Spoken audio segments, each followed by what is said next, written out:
সারা আলাইহিস সালাতু ওয়াস সালামকে সঙ্গে করে নিয়ে রওনা দিলেন। পথিমধ্যে একজন জালিম বাদশা ধরে ফেললো। জালিম বাদশা ধরে ফেলে বলল, এই যুবক, এই মেয়েটা তোমার কি হয়? বললেন তিনি, সে আমার বোন হয়। কি হয়? বোন হয়। বউ বললো না। বউ বললে পরে জোর করে ধরে নিয়ে যাবে, কিন্তু তাও রেহাই হলো না।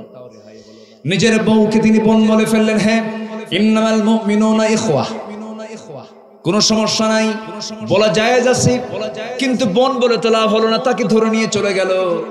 নিয়ে যাওয়ার পর তার সঙ্গে যৌন চরিতার্থ করবে, তার সঙ্গে যৌন কাজে জড়িয়ে পড়বে সেই বাদশা।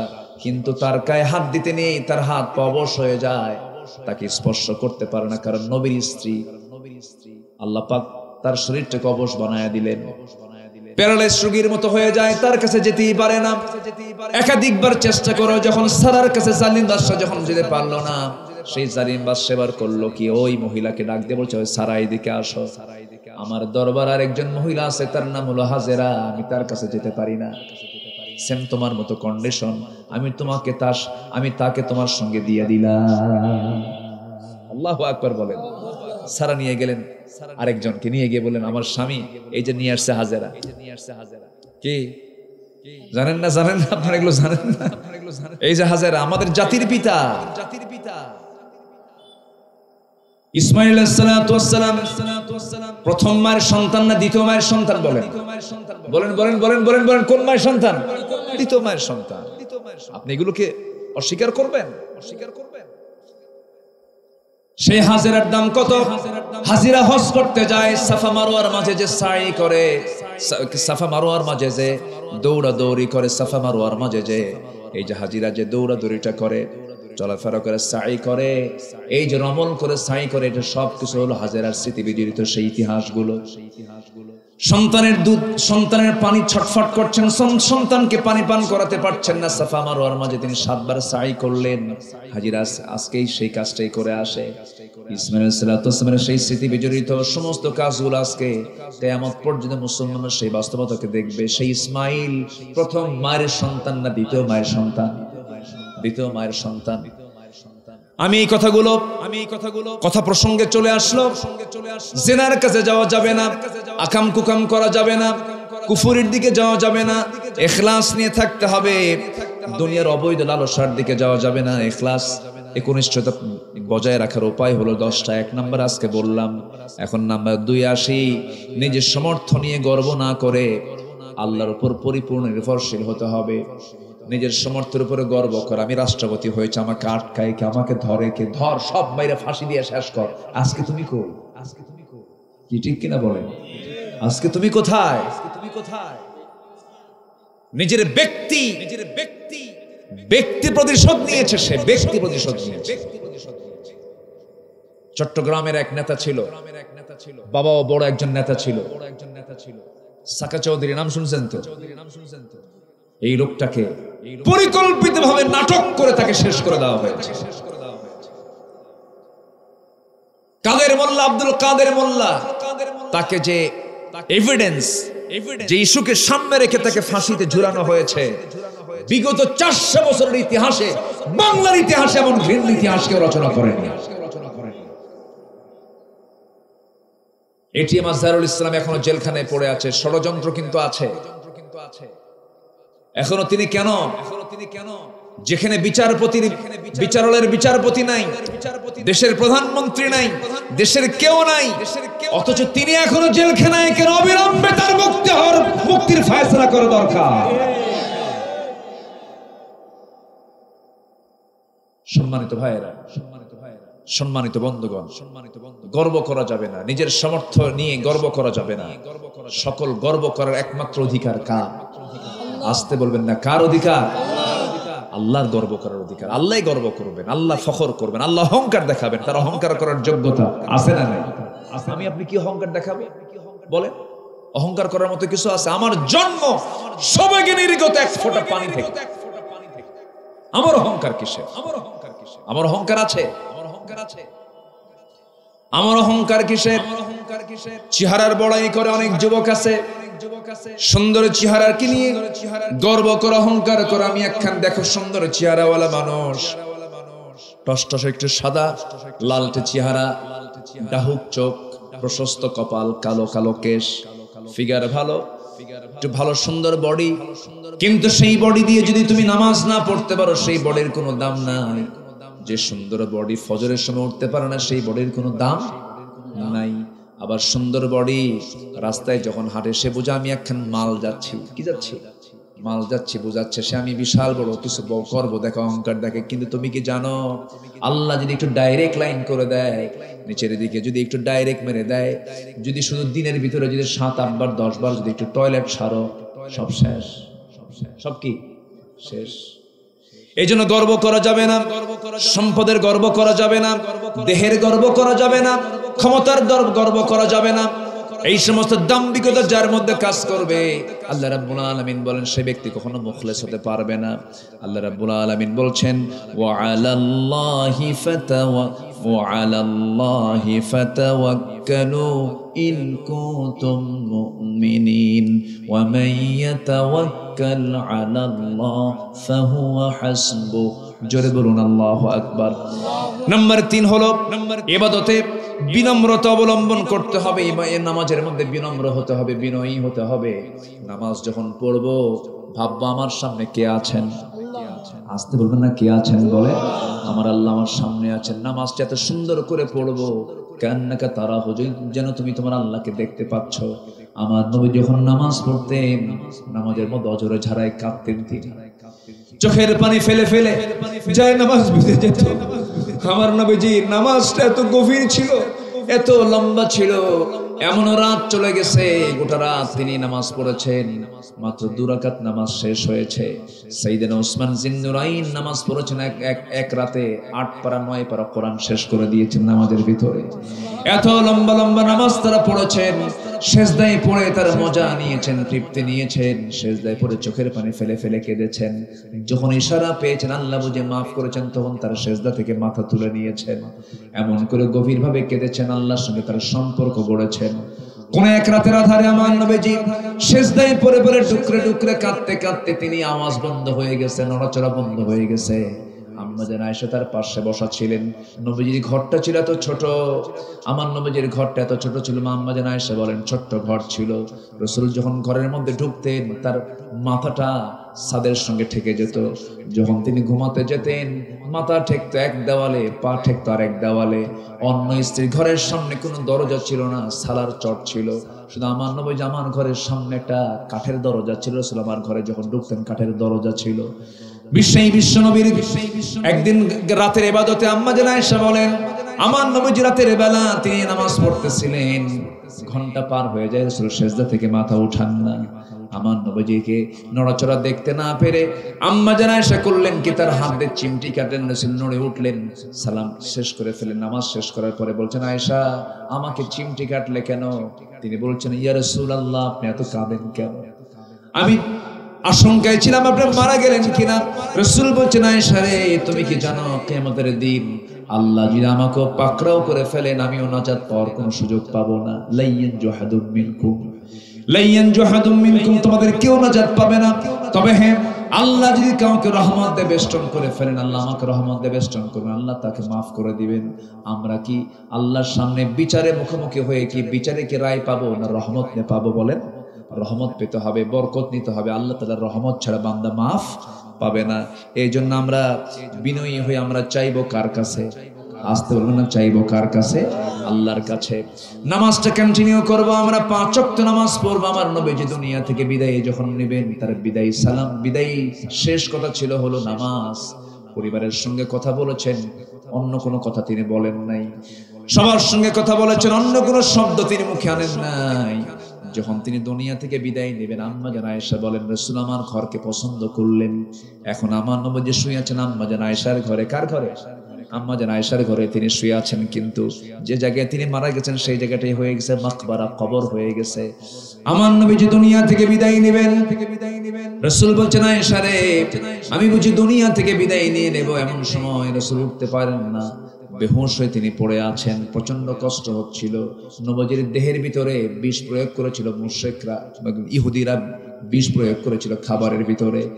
নবীজি যখন দুনিয়া থেকে বিদায় নেবেন ওই বিষক্রিয়াও দেখা দিয়েছিল, খুব কষ্ট পাচ্ছিলেন আমার নবীজি। মাথার ব্যথা চলছিল, প্রচন্ড জ্বর চলছিল। রাসূল একবার ঘেমে যান, কপালগুলো ঘেমে ঘেমে ঘরমাক্ত হয়ে যাচ্ছিল। আমার নবীজি এমন অবস্থায় বলছেন, আয়েশা রে আমি বুঝি বাঁচবো না। এমন সময় সাইয়েদনা বেলাল আযান দিয়ে দিলেন। বেলালের আযান শোনা মাত্রই আমার নবীজি জামাতে নামাজ পড়ার জন্য উঠে দাঁড়ানোর চেষ্টা করলেন, আর পারলেন না। মাথা চক্কর দিয়ে পরে নিতে নিলেন। আম্মা জান আয়েশা তাকে ধরে ফেললেন, আস্তে করে শোয়া দিয়ে বললেন, ইয়া রাসূলুল্লাহ আপনি জামাতে নামাজ পড়তে পারবেন না, আপনার শারীরিক ফিটনেস নাই। রাসূল বলছেন, আয়েশা রে আমার বেলাল তো আযান দিল, আমার সাহাবীরা কেমনে নামাজ পড়বে, আমি তো নামাজে যেতে পারলাম না, আমাকে একটু ধরো তো। জানালার কাছে নিয়ে যাওয়া হলো। জানালার কাছে গিয়ে দাঁড়ালেন। আমার নবীজি সাহাবে কেরামের দিকে তাকালেন। রাসূল বলছেন, আয়েশা নামাজ তো কেউ শুরু করে না, আমি ছাড়া তো নামাজ কেউ শুরু করবে না। আয়েশা তোমার আব্বাকে বলে দাও আমার আবু বকর যেন আমার মুসল্লায় দাঁড়ায় আমার দায়িত্বটা পালন করে। সাইয়েদনা আবু বকর আমার নবীর মুসল্লায় দাঁড়ায় গেলেন। নামাজ শুরু হয়ে গেছে। সাহাবে কেরামদের মধ্যে কান্নার রোল পড়ে গেছে। সাহাবীরা নিশ্চিত বুঝতে পেরেছেন রাসূল আর পৃথিবীতে বাঁচবেন না, রাসূল দুনিয়া থেকে বিদায় নিয়ে নেবেন। নবীর বিদায় লগন চলে আসছে নবীর। আর নবীকে আমরা আর নামাজে পাবো না, আর জামাতে পাবো না, ইমাম চেঞ্জ হয়ে গেছে, আমার নবীর ইন্তেকাল হয়ে যাবে। এমন সময় সাহাবে কেরামদের কান্না দেখে আমার নবীর কান্না শুরু হয়ে গেছে। নবীর চোখের কোনা বেয়ে টপ টপ করে পানি পড়ছে। আম্মা জান আয়েশা তার মুখের সেই গড়ে গড়ে আসা পানিগুলো চোখ থেকে সব হাত দিয়ে মুছে মুছে দিয়ে বলছেন, ইয়া রাসূলুল্লাহ আপনি কাঁদেন কেন, সাহাবীরা তো নামাজ পড়ে। রাসূল বলছেন, আয়েশা রে আমার এই চোখের পানি দুঃখের না, এটা আমার চরম আনন্দের পানি। তুমি কি জানো এই নামাজ কায়েম আজকে হয়েছে রাষ্ট্রীয় পর্যায়ে। এই নামাজ কায়েমের জন্য কাফেররা আমাকে মেরে মেরে দেখো আমার কেমন দাগ করে দিয়েছে। তায়েফের ময়দানে কালিমার দাওয়াত দিতে গিয়ে চোকা চোকা পাথর মেরে মেরে আমার মাথা থেকে পা পর্যন্ত অসংখ্য দাগ করে দিয়েছে।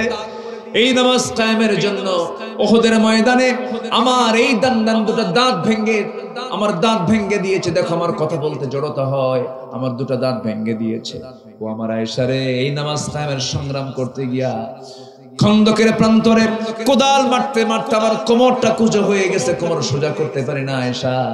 এই কোমর কুঁজো হয়ে গেছে, আমার দাঁত শহীদ হয়ে দান্দা মোবারক শহীদ হয়েছে। এরপর আমার শরীরটা গোটা শরীর ক্ষত বিক্ষত হয়েছে। নামাজ কায়েমের জন্য দেশ আমাকে ছাড়তে হয়েছে, হিজরত করতে হয়েছে। সেই নামাজ আজকে রাষ্ট্রীয় পর্যায়ে কায়েম হয়েছে।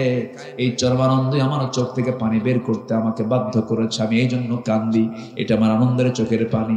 আয়েশা রে আমি মনে হয় দুনিয়া থেকে বিদায় নিয়ে নেব, সবাইকে আমি রেখে দুনিয়া থেকে বিদায় নিচ্ছি। আয়েশা আমি তোমার কাছে সর্বশেষ একটা হাদিস তোমাকে সম্বোধন করে বলতে চাই। সেটা কি হুজুর আপনি বলেন।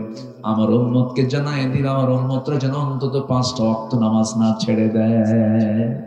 সবাইকে নামাজ পড়তে রাজি আছেন? সবাইকে রাজি আছেন? নামাজ আমরা বিনয়ী হব, জোরে বলি ইনশাআল্লাহ, জোরে বলি ইনশাআল্লাহ। এজন্য গোটা পৃথিবীর সকল কিছুকে মাখলুক বলা যায়, কোরআন কিন্তু কোনো মাখলুক না। কোরআন হচ্ছে গায়রে মাখলুক। কোরআন আল্লাহর কোনো সৃষ্টি নয়। কোরআন আল্লাহর পক্ষ থেকে নাজিলকৃত, লাউহে মাহফুজে সংরক্ষিত, সেখান থেকে নাজিল হওয়া এই কিতাব আল্লাহ তাআলা আমাকে আপনাকে দিয়েছেন। এটাও কখনো ধ্বংস হবে না। সুবহানাল্লাহ বলবেন না? যে কিতাব হারাবে না, যে কিতাব ফুরাবে না, যে কিতাব ধ্বংস হবে না, সেই কিতাবের আইন মুসলিম নামধারী কিছু মুসলমানেরই পছন্দ না। এরকম আছে না নাই বলেন তো? মাঝে মাঝে আমি বলি আল্লাহর কাছে, আল্লাহ সাতক্ষীরা জেলার মতো বাকি 63টা জেলা যদি এমন ধরনের করে দিতা, দেশে একটি বড় বিপ্লব হয়ে যেত। কেউ তো আলহামদুলিল্লাহ বললেন না। এই 16 বছর সবচাইতে বেশি জুলুমের শিকার হয়েছে জেলা কোঠায়, জেলা ভিত্তিক। কোন জেলা বলেন? কিন্তু সেই জেলায় যখন ঢুকি, বিশেষ করে দক্ষিণের দিকে যখন আসি, প্রথমে পাই হলো দেব, এরপরে শ্যাম, এরপরে কালী, এরপরে শ্যাম। প্রথমে কি পাই? দেব, এরপরে কালী, এরপরে কি? শ্যাম পাই। দেবহাটা, গঞ্জের কালী, আর নগরের শ্যাম, আর হাটার হলো দেব। এই নামের সাথে আপনাদের এলাকার মিল নাই কিন্তু। এখানে কোনো কালীরগঞ্জ নেই, এখানে ইসলামের গঞ্জ।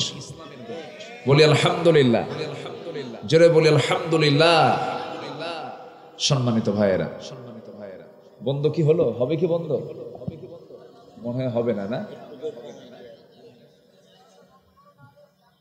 হ্যাঁ, আমাকে শুনতে পাচ্ছেন আপনারা তো নাকি? কারো কোনো অসুবিধা হচ্ছে না? বলি আলহামদুলিল্লাহ। খুব গরম ছিল আজকে। আল্লাহ পাক বিকেলবেলা মাহফিল রহমত, তো আবার রহমতের বৃষ্টিও দিয়েছে। বলি আলহামদুলিল্লাহ। মাহফিল কমিটির একটু মন খারাপ হতে পারে, মানুষ তো হয়তো মনে মনে ভাবতে পারে, আল্লাহ দিলাম তোমার করোনার মাহফিল, তুমি দিয়ে দিলা বৃষ্টি, এটা কাম হলো?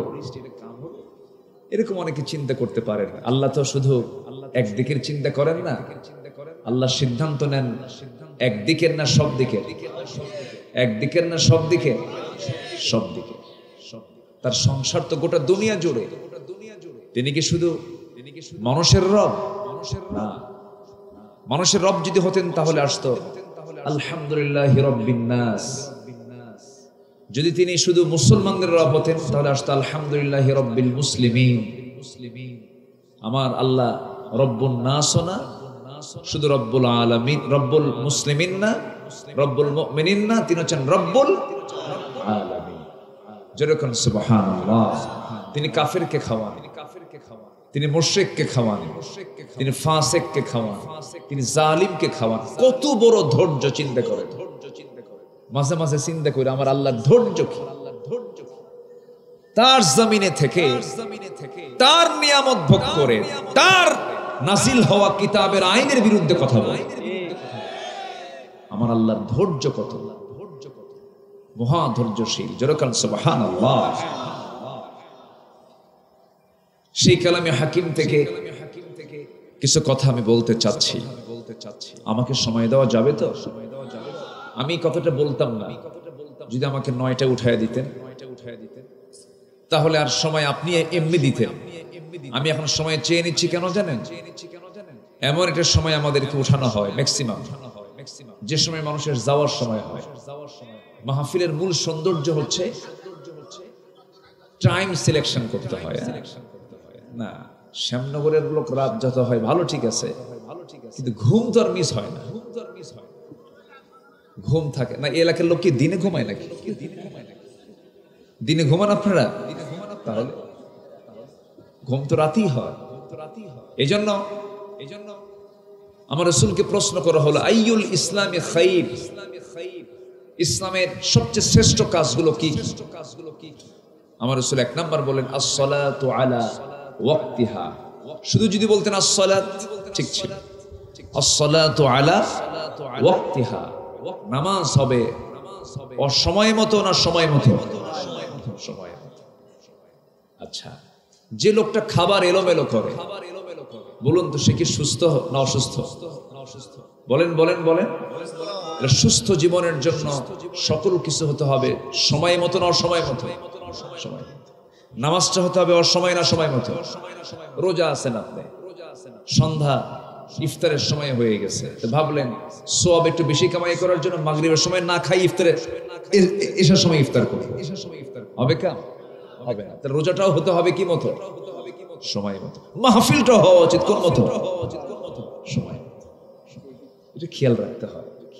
কিন্তু এটা কেমন যেন একটু এলোমেলো হয়, এটা আমরা একটু খেয়াল করার চেষ্টা করবো। আমি এই বছর সবচেয়ে বড় মাহফিল যেটা বাংলাদেশের এই 55,000 সবুজ ভূখণ্ডের বর্গমাইলের এই সবুজ ভূখণ্ডের সবচেয়ে বড় এবং ঐতিহাসিক ফেমাস যে মাহফিল, যেটা আমাদের রাহবার, শতাব্দীর শ্রেষ্ঠ রাহবার আল্লামা সাইদ রাহিমাহুল্লাহ তিনি শুরু করেছিলেন 1977 সালে।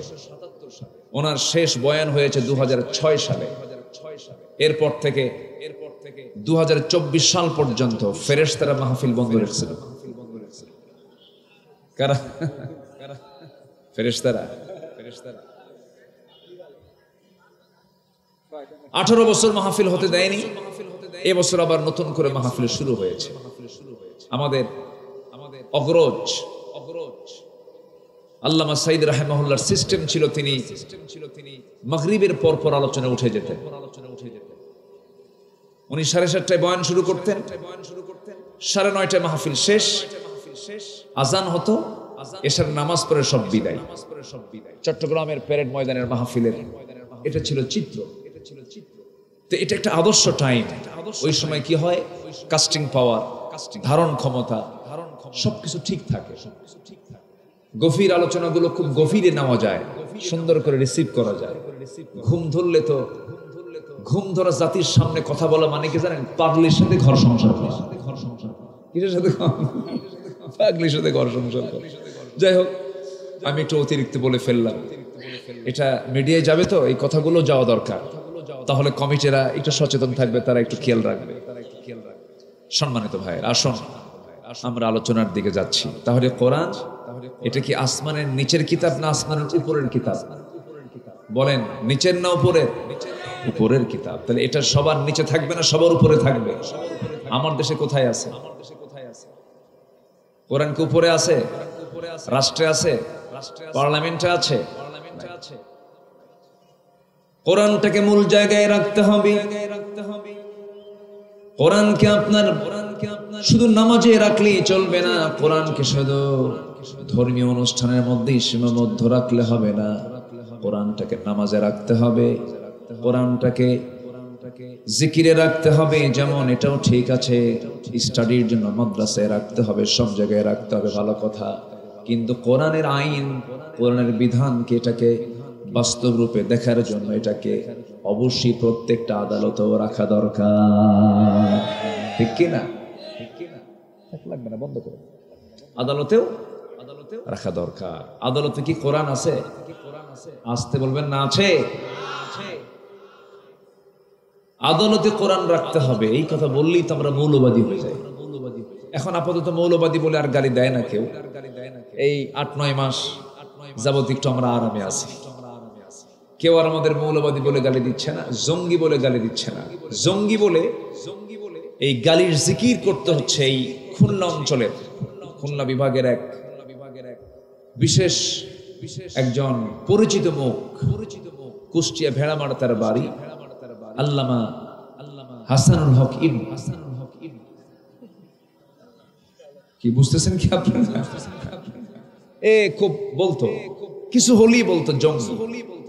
এই জঙ্গিবাদ, মৌলবাদ, আগুন সন্ত্রাসী। এবার ওর কিছু তিতুল হুজুর, মানে কিছু মুখস্থ কিছু বলি ছিল, সব সোজা হয়ে গেছে। অনেক অত্যাচার করেছ, অনেক জুলুম করেছ, অনেক মানুষকে তার মায়ের হক আদায় করতে দাও নাই, বইয়ের হক আদায় করতে দাও নাই, সন্তানের হক আদায় করতে দাও নাই, প্রকাশ্যে গুলি করে হত্যা করেছ। এখন বুঝো ভিতরে থাকলে কেমন মজা লাগে। বুঝে নাও, একটু বুঝে নাও। সম্মানিত ভাইয়েরা, এই 16 বছর সবচেয়ে বেশি মাজলুম হয়েছে হলো আলেম ওলামারা। এদের কথাকে ওরা বন্ধ করতে পারেনি। মোটামুটি সকল দলকে দমন করতে পেরেছিল, সকল দলীয় কার্যক্রম, দলীয় কার্যালয়, এগুলো বন্ধ করতে ওরা চূড়ান্ত চেষ্টা করে পেরেছিল। কিন্তু আলেমদের জবান তারা এক মুহূর্তের জন্য বন্ধ রাখতে পারে না। কথা বলেছিল, এজন্য তাদের চোখে সর্বশেষ তারা শত্রু মনে করেছিল আলেমদেরকে। আলেমদের রক্ত বড় বিষাক্ত, আলেমদের গায়ে হাত দিয়েছে, ধ্বংসের চূড়ান্ত লেভেলে তারা পৌঁছে গেছে। এক তারানি খাইয়া মামুবাড়ি দিল্লি গিয়ে পড়ে আছে এখন। সম্মানিত ভাইয়েরা, সম্মানিত বন্ধুগণ, আমি আল্লাহর গোলাম। আমার দায়িত্ব হচ্ছে ইসলামকে গ্রহণ করা। এক জায়গায় না সব জায়গায়? আসতে বলবেন না, এক জায়গায় না সব জায়গায়? সব জায়গায় ইসলামকে মেনে নিতে হবে, ইসলামকে গ্রহণ করতে হবে। আংশিক ইসলাম মানার নাম মুসলিম নয়, পরিপূর্ণ ইসলাম মানার নামই মুসলিম। আল্লাহ রাব্বুল আলামিন ইমানদারকে ডাক দিয়ে বলছেন, ইয়া আইয়ুহাল্লাযীনা আমানু দুখুলু ফিস-সিলমি কাফা ওয়া লা তাত্তাবি'উ খুতুওয়াতিশ-শাইতান ইন্নাহু লাকুম আদুউম মুবিন। ঈমানের যারা দাবি করো, যারা বলছো আমি ঈমানদার, তাদেরকে লক্ষ্য করে আল্লাহ রাব্বুল আলামিন বলেন, ও ঈমানদারেরা, তোমরা ইসলামের ভিতরে পরিপূর্ণরূপে দাখিল হয়ে যাও। আংশিক ঢুকবে না, এটার নাম মুসলিম নয়। এমনটা যদি করো, আফাতুমিনুনা বিবাদিল কিতাবি ওয়া তাকফুরুনা বিবাদ, কিতাবের কিছু অংশ মানবে আর কিছু অংশ মানবে না। এটার ফলাফল হলো ইল্লা খিজিয়ুন ফিল হায়াতিদ দুনিয়া, দুনিয়ার জিন্দেগিতে লাঞ্ছিত হবে, দুনিয়ার জিন্দেগিতে অপমানিত হবে, দুনিয়ার জিন্দেগিতে লাঞ্ছনা চলে আসবে এবং আখিরাতের চূড়ান্ত প্রাপ্তির দিনে তুমি মহা ক্ষতিগ্রস্ত অন্তর্ভুক্ত হয়ে যাবে। যে ব্যক্তির কপালে জান্নাত জুটবে না, তার চাইতে বড় কপাল, তার চাইতে বড় ক্ষতিগ্রস্ত ব্যক্তি আর দ্বিতীয় কেউ হতে পারে না।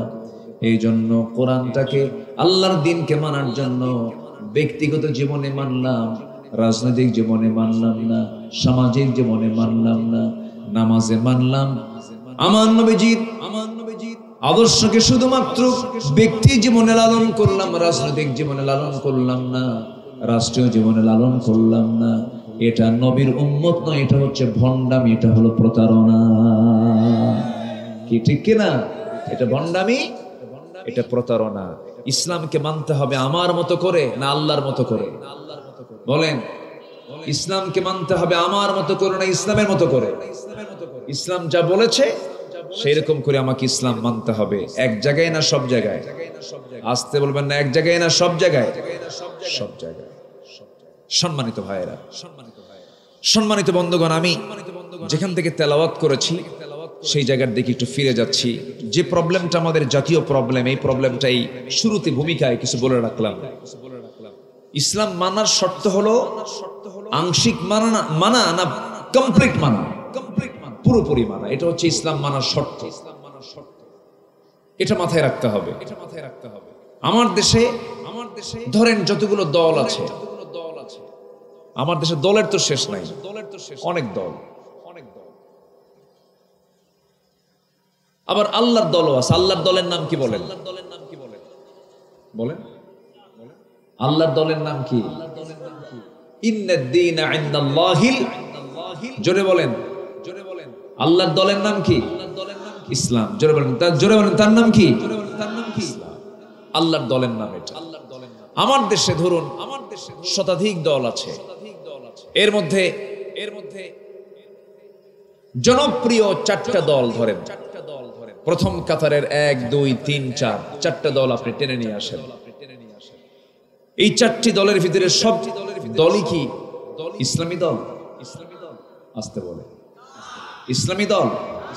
আবার ইসলামী দলের মধ্যে একাধিক দল আছে না নাই? আসতে বলে আছে না নাই? ইসলামী দলের মধ্যেও একাধিক দল আছে। সম্মানিত ভাইয়েরা, এখন এই যে একাধিক যে ইসলামী দল, আপনি এর মধ্যে কোন দলটা করবেন? অনেক মনীষী অনেকেই বলেছেন, আমি কোন ব্যক্তির নাম নেব না, অনেকেই বলেছেন যে ইসলামী দলের দিকে জালিম শক্তির জুলুমের লাঠি, জালিম শক্তির বন্দুকের নল যে ইসলামী দলের দিকে তাক করানো থাকে, সেটাই হচ্ছে একমাত্র প্রকৃত হক ইসলামী দল। আমার কথা কি বুঝতেছেন ভাইরা? এটা মাথায় রাখতে হবে। শোনেন, কোনটা পচা মাছ, কোনটা বাসি মাছ আর কোনটা টাটকা মাছ, এই বুঝ প্রত্যেকটা বান্দার মধ্যে দিয়েছেন কে? আসতে বলবেন, দিয়েছেন কে? আল্লাহ দিয়েছেন। আল্লাহ পাক আপনাকে ভালো মন্দ বোঝার জন্য যে কমন সেন্স, এটা আল্লাহ পাক প্রত্যেকটা বান্দার মধ্যে দিয়ে দিয়েছেন। তো এই চারটা যে বড় বড় দল আছে, এর মধ্যে কিন্তু সবগুলো কিন্তু ইসলামী দল নয়। অথচ সবাই কিন্তু আমরা মুসলমানের দাবি করি, আমরা মুসলমান। কিন্তু মুসলমান কি ইসলাম ধরবে না ইসলাম ছাড়বে? ইসলাম ধরবে। ইসলামকে ছেড়ে দিয়ে আপনি অনিসলামী দল করবেন আর আপনি বলবেন আমি মুসলমান, এটা কেমন হয়? মুসলমানের জীবনে ইসলাম থাকবে, মুসলমানের জীবনে কি থাকবে? না জাতীয়তাবাদ থাকবে, না সেকুলার থাকবে, না ন্যাশনালিজম থাকবে, ক্যাপিটালিজম থাকবে, না, মুসলমানদের জীবনে কি থাকবে? ইসলাম থাকবে। আল্লাহ রাব্বুল আলামিন বলেন, أفغير دين الله يبغون وله أسلم من في السماوات والأرض طوعا وكرها। জোরে বলুন আল্লাহু আকবার। মানুষ কেমন করে জীবন বিধান হিসাবে ইসলামকে ছেড়ে দিয়ে অন্য কোন দিনের দিকে কেমন করে চলে যায়? এই পৃথিবীতে ইসলাম ছাড়া মানব রচিত হিউম্যান ল, মানব রচিত মতবাদ এই পর্যন্ত 70 থেকে 80টা আছে, 70 থেকে 80টা মানব রচিত মতবাদ আছে। আমেরিকায় পুঁজিবাদ চলে, রাশিয়ার সমাজতন্ত্র, এরকম করে গোটা বিশ্বের বিভিন্ন দেশে বিভিন্ন ইজমগুলো চালু আছে। এই ইজমগুলো মানুষের তৈরি করা ইজম। আল্লাহ রাব্বুল আলামিন বলছেন এই সমস্ত ইজমকে তোমার বিশ্বাস করা যাবে না, বরং এই সমস্ত ইজমকে মানব রচিত মতবাদকে তোমার পরাজিত করে আল্লাহর দ্বীন, আমার দ্বীনকে তোমার বিজয় করার জন্য চেষ্টা করতে হবে। আর এই জন্যই আমি রাসূলকে এই দুনিয়াতে প্রেরণ করেছি। জোরে বলি সুবহানাল্লাহ। কোরআনকে প্রশ্ন করুন, কোরআন তুমি বিশ্বনবীকে আমার রাসূলকে তুমি কেন পাঠিয়েছো? কোরআন তুমি জবাব দাও। কোরআন কি জবাব দেয় না? আস্তে কোরআন কি জবাব দেয় না? কোরআনে কোথাও কি বলা আছে হে রাসূল আমি আপনাকে পাঠাইছি নামাজের ইমামতি করার জন্য? এরকম সরাসরি কোন আয়াত আছে? শুধুমাত্র রোজা পালন করার জন্য এরকম কি আসছে? নামাজ পড়ার জন্য, রোজা পালন করার জন্য, এরকম করে কিন্তু সরাসরি আসে নাই। কেন পাঠানো হয়েছে কোরআনকে প্রশ্ন করুন। কোরআন কি সুন্দর করে জবাব দিচ্ছে। আমার কথা কি রাগ করতেছেন নাকি আপনারা? আল্লাহ রাব্বুল আলামিন বলেন, هو الذي أرسل رسوله بالهدى ودين الحق ليظهره على الدين كله وكفى بالله شهيدا ولو كره المشركون। জোরে বলুন আল্লাহু আকবার। আল্লাহ রাব্বুল আলামিন তার রাসূলকে কেন পাঠিয়েছেন? পাঠানোর মূল উদ্দেশ্য হলো দ্বীন হক দিয়ে তাকে পাঠানো হয়েছে যেন তিনি এই পৃথিবীতে যত দ্বীন আছে, আল্লাহর দ্বীন ছাড়াও পৃথিবীতে যত মতবাদ আছে এগুলো কিন্তু দ্বীন, এগুলো হলো বাতিল দ্বীন। কি দ্বীন? বাতিল দ্বীন। আর দ্বীন হক, হক দ্বীন হলো ইসলাম। হক দ্বীন কি? ইসলাম। লিয়ুযহিরাহু আলা দ্বীনি কুল্লিহি, যেন তিনি সকল দ্বীনের উপরই আল্লাহর দ্বীনকে বিজয়ী করতে পারেন। এই জন্য আমি রাসূলকে পাঠিয়েছি, এই দুনিয়াতে প্রেরণ করেছি। আমার নবী যে এই মিশন নিয়ে দুনিয়াতে এসেছিলেন আল্লাহ তাকে এই জন্যই পাঠিয়েছিলেন। 23 বছর আমার নবীর মূল মিশন ছিল সৃষ্টিজাত বিধান চলতে হবে তার। শুধু মসজিদে আল্লাহর আইন চলবে না, রাষ্ট্রে আল্লাহর আইন চলতে হবে। এমন প্র্যাকটিক্যাল বাস্তবতায় আমার রাসূল রূপ দিয়েছেন 13 বছর, আর মদিনার হলো 10 বছরে, 23 বছরে। আল্লাহু আকবার বলেন। 13 বছরে লোক তৈরি করেছেন আর 10 বছরে আল্লাহর দ্বীনকে বিজয়ী করার জন্য বাতিল শক্তির মোকাবেলা করেছেন। শুধু মক্কার জিন্দেগি মানবেন, মদিনার জিন্দেগিকে বাস্তবায়নে নিয়ে আসবেন না, এটার নাম পরিপূর্ণ দ্বীন মানা নয়। ইসলামকে মানতে হবে পরিপূর্ণ রূপে। আল্লাহ কবুল করুন, জোরে বলি আমিন। সম্মানিত ভাইয়েরা, সম্মানিত উপস্থিতি, আমি যেখান থেকে তেলাওয়াত করেছি আল্লাহ পাক এখানে ইখলাসের কথা বলেছেন। সূরা বাইয়িনা, সূরা বাইয়িনা। আল্লাহ রাব্বুল আলামিন বলেন, ওয়ামা উমিরু ইল্লা লিয়াবুদুল্লাহা মুখলিসিনা লাহুদ-দ্বীন হুনাফাআ ওয়া ইউকিমুস সালাতা ওয়া ইউতুস যাকাতা وذلك دين القيمة إن الذين كفروا من أهل الكتاب والمشركين في نار جهنم خالدين فيها أولئك هم شر البرية জোরে বলুন আল্লাহু আকবার। তারা তো আদিষ্ট হয়েছিল আল্লাহর আনুগত্যে বিশুদ্ধ চিত্ত হয়ে ঘনিষ্ঠভাবে তার ইবাদত করতে এবং সালাত কায়েম করতে, যাকাত প্রদান করতে। যালিকা দীনুল কাইয়্যিমা, এটাই হলো প্রতিষ্ঠিত দ্বীন, এটাই হলো প্রতিষ্ঠিত ধর্ম, প্রতিষ্ঠিত দ্বীন। কার কথা? আল্লাহর কথা। আল্লাহ রাব্বুল আলামিন মুখলিসিন শব্দ প্রয়োগ করেছেন বিশুদ্ধ চিত্ততা নিয়ে যারা দিন কায়েমের সংগ্রাম করেছিল, দিনকে গ্রহণ করেছিল, সালাত কায়েম করেছিল। তিনটা কাজ এখানে আসছে এই আয়াতের মধ্যে। তিনটা হুকুম। কয়টা হুকুম বলেন? তিনটা। একনিষ্ঠভাবে ইবাদত করতে এসেছিল, ও ইবাদত করা, সালাত কায়েম করা, যাকাত আদায় করা। সূরা বাইয়িনার 5 নম্বর আয়াত আল্লাহ রাব্বুল আলামিন এই কথা তিনটা হুকুম তিনটা দিয়ে দিয়েছেন। আমার বন্ধুগণ,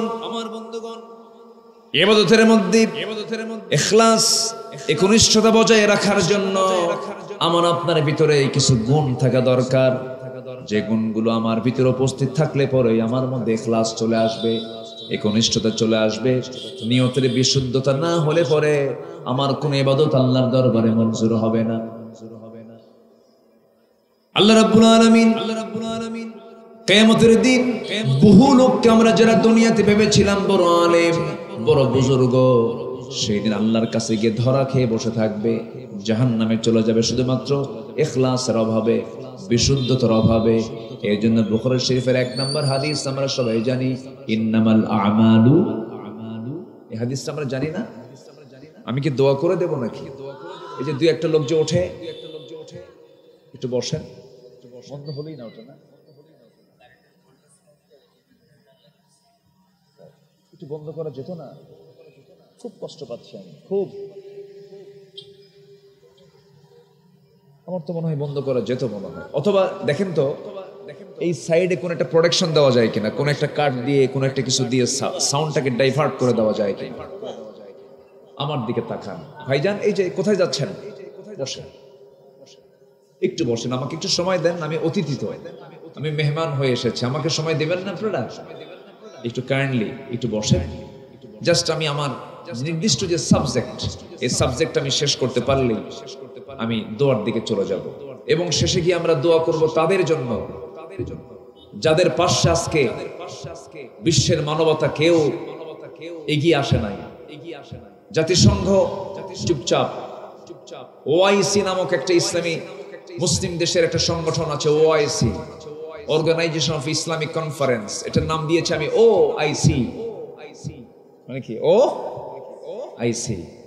ঠিক আছে, আমি দেখবো। ওই দেখা পর্যন্তই শেষ, মরে আর লাশগুলো গিয়ে দাফন করে, এছাড়া ওআইসির তেমন কোনো ভূমিকা নাই। আজকে 56টি মুসলিম রাষ্ট্র নয়, এর মধ্যে 5টা মুসলিম রাষ্ট্র যদি এক হতো, ফিলিস্তিনের মুসলমানদের কাছে এই অবস্থায় তাদের শোচনীয় অবস্থা আমাদের দেখা লাগতো না। তাদের পাশে আজকে কেউ নাই।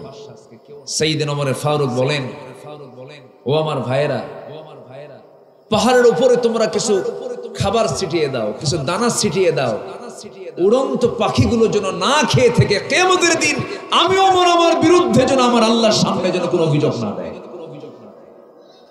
চিন্তা করা যায়? সাইয়েদনা ওমর ফারুক বলছেন, পাহাড়ের উপরে তোমরা কিছু খাবার ছিটিয়ে দাও, পাখিরা যেন খায়। এই পাখি যদি খাবার না পায়, কুকুর যদি অনাহারে মারা যায়, ফোরাতের তীরে ইরাকের রাস্তা খারাপের কারণে যদি একটা উট গর্তের মধ্যে পড়ে তার পা ভেঙে ফেলে, কিয়ামতের দিন উটের পা কেন ভাঙলো, কুকুর কেন অনাহারে মারা গেল, পাখি কেন না খায় মারা গেল, ওমরকে তার জবাব দিতে হবে। আর আজ মুসলমান খাবার না পায়া কঙ্কাল সার হয়ে মারা যাচ্ছে, দেখার কেউ নাই। জান্নাত মামুর বাড়ির আবদার নয়, অবশ্যই মাজলুমদের পাশে দাঁড়ানো প্রত্যেকটা মুসলমানের কি নরমাল দায়িত্ব না ইমানি দায়িত্ব? নরমাল দায়িত্ব না, ইমানি দায়িত্ব, ইমানি দায়িত্ব। তাদের জন্য আমরা শেষে দোয়া করব। যিনি চলে যাবেন আমি ভাববো তিনি কৃপণ, তিনি কি কৃপণ ঘটনা। জি আলহামদুলিল্লাহ, জোরে বলি আলহামদুলিল্লাহ। সম্মানিত ভাইয়েরা,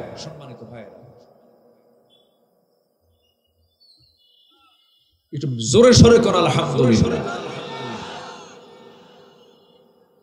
কত বড় আযাব থেকে যে বাঁচলাম।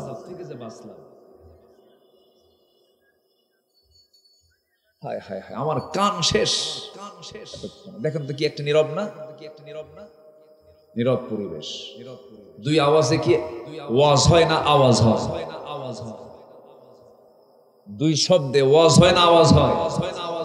মসজিদে ফ্যান চলে, আমি কিছু কিছু জায়গায় দেখি মসজিদে 30টা ফ্যান যদি চলে, খতিব কি খুতবা দেবে? ফ্যানের জোর বেশি না খতিবের গলার জোর বেশি?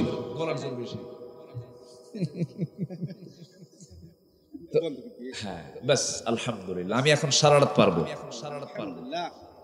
আমি কি একটা মানে প্রবলেমে ছিলাম। সম্মানিত ভাইয়ের আমার দিকে তাকান এখন। তাহলে ইবাদত তো করব আমরা, ইবাদত দরকার, সাথে ইখলাস দরকার, বিশুদ্ধতা। বলুন তো কি, বলুন তো বিশুদ্ধতা। পানি, কিন্তু পানির মধ্যে জার্ম আছে, পানি খায় কি আরো উপকার হবে না ক্ষতি হবে? তাহলে কি পানি দরকার? কি বলেন, কি পানি দরকার? এই জন্য ইবাদত হতে হবে ভেজাল না বিশুদ্ধ? বলেন কি কি কি বলেন? বিশুদ্ধ, ইখলাস। এটাকে আরবিতে কি বলে বলেন? ইখলাস। তাহলে ইখলাস হচ্ছে আরবি বাংলা কি বলেন তো? বিশুদ্ধতা, বিশুদ্ধ চিত্ততা, এটা হচ্ছে ইখলাস। এটা সূরার নাম আছে, কি নাম? ইখলাস। বলেন আলহামদুলিল্লাহ। কোরআনে কারীমের মধ্যে দুটো সূরার নাম ওই সূরার মধ্যে খুঁজে পাওয়া যায় না। কয়টা সূরার নাম বলেন তো? দুইটা। একটা হলো সবাই বলেন কুল হুয়াল্লাহু আহাদুল্লাহুস সামাদ লাম ইয়ালিদ ওয়া লাম ইউলাদ ওয়া লাম ইয়াকুল লাহু কুফুয়ান আহাদ। অনেকে সূরা ইখলাস পারে না, কিন্তু কুলহু পারে। আরেকটা সূরা আছে, যে সূরার ভিতরে ওই সূরার নাম খুঁজে পাওয়া যায় না। যেমন সূরা বাকারার মধ্যে যাবেন, সূরা বাকারার নামটা সূরার মধ্যে পাওয়া যায় তাযবাহু বাকারা, রহমান আর রহমান, ইয়াসিন ইয়াসিন। সূরা নাস কুল আউযু বিরাব্বিন নাস, ফালাক কুল আউযু বিরাব্বিল ফালাক। কিন্তু আপনি সূরা ইখলাসের ভিতরে আপনি ইখলাস শব্দ পাবেন না।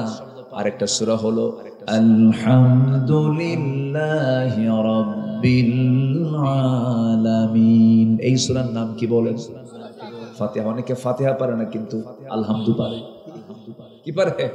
আলহামদু পারে। সূরা ইখলাস কে আল্লাহ রাব্বুল আলামিন এত দামি সূরা বানায়া দিয়েছেন, এর ওজনটা এত বেশি। গোটা কোরআন পড়লে পরে যে সওয়াব হবে, কোন বান্দা যদি ঘুমানোর পূর্বে সূরা ইখলাস 3টি বার পড়ে ঘুমায়, আল্লাহ রাব্বুল আলামিন গোটা কোরআন পড়ার সমান সওয়াব আল্লাহ পাক তার আমলনামায় দিয়ে দেন। এই 3টা আয়াতের মধ্যে কি আল্লাহ রাব্বুল আলামিন বলেছেন?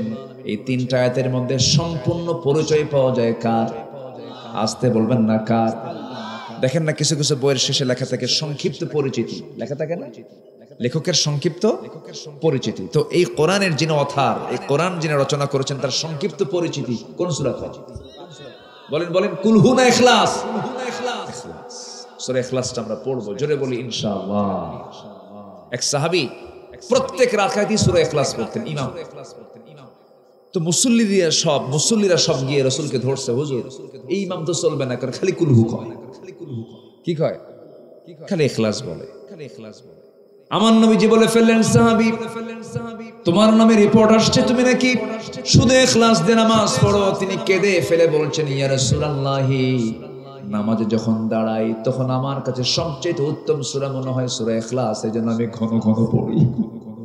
রাসূল বললেন, সাহাবী আমি তোমার মনের বিষয়টা বুঝতে পেরেছি, তুমি পড়ো। জোরে কর সুবহানাল্লাহ, আল্লাহু আকবার। আমার বন্ধুগণ একটু কান লাগাবেন, মনোযোগ দিয়ে সবাই শোনার চেষ্টা করবেন। আজকে আমার আলোচনার সাবজেক্ট হলো বিশুদ্ধ চিত্ততা, বিশুদ্ধতা, ইখলাস, একনিষ্ঠতা। প্রত্যেকটা কাজে যদি আপনার বিশুদ্ধতা যদি না থাকে, কোনো কিছুই আপনার কবুল হবে না। নিয়তের বিশুদ্ধতা, ইবাদতের বিশুদ্ধতা, প্রত্যেকটা কাজের বিশুদ্ধতা, প্রত্যেকটা জায়গায় বিশুদ্ধতার দরকার আছে না নাই? এর আরবি কি বলেন? জোরে, আরো জোরে। ইখলাস। আর যে ইখলাসকে মানে সে হলো মুখলিস। সে কি? মুখলিস। আবার শ্যামনগরের মুখলিস মিয়া না। কি কথা কি বুঝতেছেন আপনি? শ্যামনগরের সাধারণ মুখলেস না, এটা হতে হবে গুণে মুখলেস। কি মুখলেস? গুণে মুখলেস হতে হবে। যে বিশুদ্ধ চিত্ততা অর্জন করেছে তাকে আরবিতে বলা হয় কি? মুখলেস। যার মধ্যে ইখলাস আছে সে হলো কি? মুখলেস। ইবাদতে ইখলাস, একনিষ্ঠতা, বিশুদ্ধতা নিয়ে আসার জন্য 10টা উপায় আমার আপনার মধ্যে নিয়ে আসতে হবে, 10টা গুণ নিয়ে আসতে হবে। এই 10টা গুণ আমি একটা একটা করে বলবো। তার 1 নাম্বার আমি এখন বলে ফেলছি, আরো 9টা বলবো একটু পরে। একটু লাইনে আসতেছি। আয়াতের মধ্যে 3টা কাজ। কয়টা কাজ বলেন? 3টা কাজ। এটাও মাথায় রাখবেন। 1 নাম্বার হলো দুনিয়ার লোভ লালসা থেকে নিজেকে মুক্ত রাখার চেষ্টা করতে হবে। দুনিয়ার জীবনে লোভ আছে না নাই? মনে হয় আপনাদের মধ্যে কোনো লোভ টোভ নাই। এই ভাই লোভ আছে না নাই বলেন? খাদ্যের লোভ আছে। যদি এই খাবারটা খেতে পারতাম। সম্পত্তি 2 বিঘা কিনছে, কিন্তু আর 1টা বিঘা মিলালে পরে খুব ভালো হয়। বাঁকা হয়ে আছে, খালি ধান্দায় থাকে কখন ওই জমিটা কেনা যায়। এরকম লোক তো মানে শ্যামনগরে খুঁজে পাওয়া যাবে না। আছে না নাই বলেন? এটার নাম কি? লোভ। এটার নাম কি বলেন? এই লোভ আপনার জন্য খারাপ না, লোভ থাকবে এটা। কিন্তু ওই জমি, বাঁকা জমিটা ওটা নিতেই হবে, যেমন করে হোক। কি করে জানেন? যার ওই জমি ওর সঙ্গে প্যাঁচ লাগায় দেয়। দেখতো ওর কোনো মামলায় ফেলান যায় কিনা। এটা কি বৈধ লোভ না অবৈধ লোভ? বলেন বৈধ লোভ না অবৈধ লোভ? জমি কিনতে মানা নেই, কিন্তু মামলা করে কিনবেন, এটা কি হলো? কি লোভ হয়ে গেল? অবৈধ লোভ। আল্লাহ পাক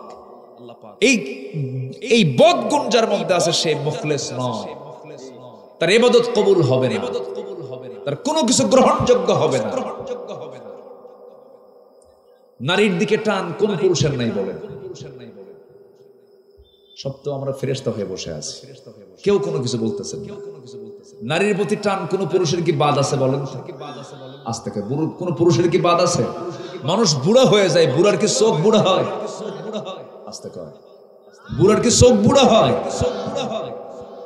মহিলা গেলে কিন্তু ঠিকই ছায়া থাকে। কি ঠিক কিনা বলেন? তো আপনি চেয়ে থাকেন, সমস্যা নেই। নারীর প্রতি টান কে দিয়েছেন? তুমি 1টার দিকে তাকাও, 2টার দিকে তাকাও, 3টার দিকে তাকাও, 4টার দিকে তাকাও। বৈধ করে ইজাব কবুল করে বাড়িতে নিয়ে এসে তৃপ্তি ভরে তাকায় দেখো। যত তাকাবা তত সওয়াব পাবা। কিন্তু নিজের বউ না অন্যের বউ? বলেন নিজের বউ না অন্যের বউ? নিজের বউর দিকে তাকানো এই লোভ হারাম না জায়েজ? বলেন হারাম না জায়েজ? আর অন্যের বউর দিকে তাকানো হারাম। ওটা কি বৈধ লোভ না অবৈধ লোভ? অবৈধ লোভ আসা যাবে না। নিজের স্ত্রীর দিকে আপনি তাকাবেন, নফল নামাজের সওয়াব পেয়ে যাবেন, ফেরেশতারা সওয়াব লিখবে। কোন নারী যদি তার স্বামীকে সকালবেলা সন্তুষ্ট করতে পারেন, সন্ধ্যা পর্যন্ত রহমতের ফেরেশতা তার আমলনামায় সওয়াব লিখতে থাকে। যে পুরুষ তার স্ত্রীকে সন্তুষ্ট রাখতে পারে, এটা তার জন্য বড় সাদগা হয়ে যাবে। কোন স্ত্রী যদি বলে ফেলে আমার স্বামীটা খুব ভালো মানুষ, খুব ভালো মানুষ, আল্লাহ বলবেন ওই বান্দা আমার ভালো বান্দা, আমি তাকে জান্নাত দিয়ে দিলাম। আমার ভাইরা কামনা বাসনা পৃথিবীতে থাকবে।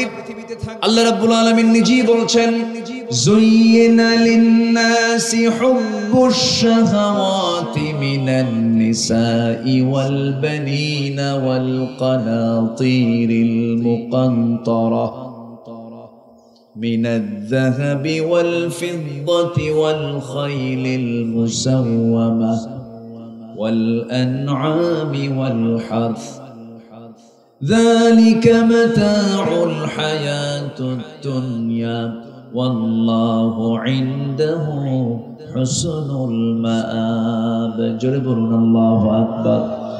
মানুষের জন্য আকর্ষণীয় করে দেওয়া হয়েছে 6টা জিনিসকে আকর্ষণীয় করা হয়েছে। কয়টা বলেন?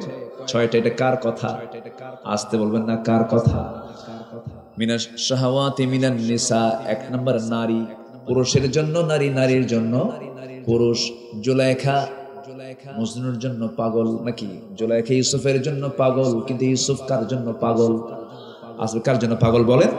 কিন্তু আমার দেশে প্রচলিত কিছু কথা আছে সম্পূর্ণ ভুল।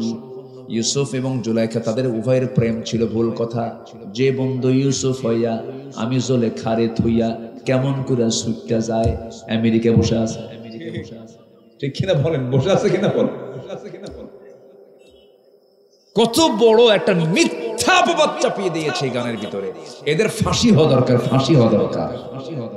যে বন্ধু ইউসুফ হইয়া আমি জুলেখারে থুইয়া, দেখছেন কার সঙ্গে কি লাগালো?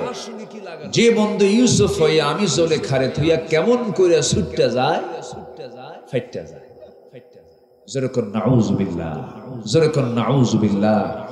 জুলাইখা প্রেম করতে চাইছে কার সাথে বলেন? আর ইসলাম প্রেম করেছেন কার সাথে? তার কানেকশন ছিল কার সাথে? আল্লাহর সাথে। এই আল্লাহর সাথে কানেকশন থাকতে গিয়ে তাকে জেল খাটতে হলো। যদি মিল হয়ে যেত, যদি তার প্রস্তাবে যদি রাজি হয়ে যেতেন, কেউ তো জানতো না, এটা পিঁপড়াও জানতো না এত সুরক্ষিত হবে। জুলাইখা তাকে পাহারা দিয়েছিল, কিন্তু এরপরও তিনি সকল পাহাড়াকে, সকল বাধাকে তিনি ডিঙ্গিয়ে তছনছ করে আল্লাহর প্রতি ভরসা করে সেখান থেকে বের হয়ে আসতেনই তো তিনি তাকে আসামি বানায়া তাকে জেলখানায় ঢুকতে হলো। তাহলে আল্লাহর পয়গম্বররা, সকল পয়গম্বররা তারা কি চরিত্রহীন ছিলেন না চরিত্রবান ছিলেন? এই সমস্ত কথাগুলো আমার দেশে কত নেগেটিভলি প্রেজেন্ট করা হয় না। ইউসুফ আলাইহিস সালাতু ওয়াস সালামকে যখন জুলাইখা, আল্লাহ পাক তাকে খুব সুন্দর সুরত দান করেছিলেন। কথা সুন্দর ছিল, চেহারা সুন্দর ছিল। পৃথিবীতে 1 নম্বর সুপুরুষ হচ্ছেন মুহাম্মদ সাল্লাল্লাহু। সবাই কি রাসূলকে দেখতে চান? আস্তে কর, দেখতে চান? দেখে কি খুব কঠিন কাজ? খুব কঠিন না, খুব যে কঠিন তা না। একটু ফিকির করবেন, রাসূলকে দেখতে পাবেন। সুবহানাল্লাহ বলে, জোরে বলে সুবহানাল্লাহ। রাসূলকে দেখা কঠিন কিছু না, একটু রাসূলের মোহাব্বত নিয়ে আসতে হবে।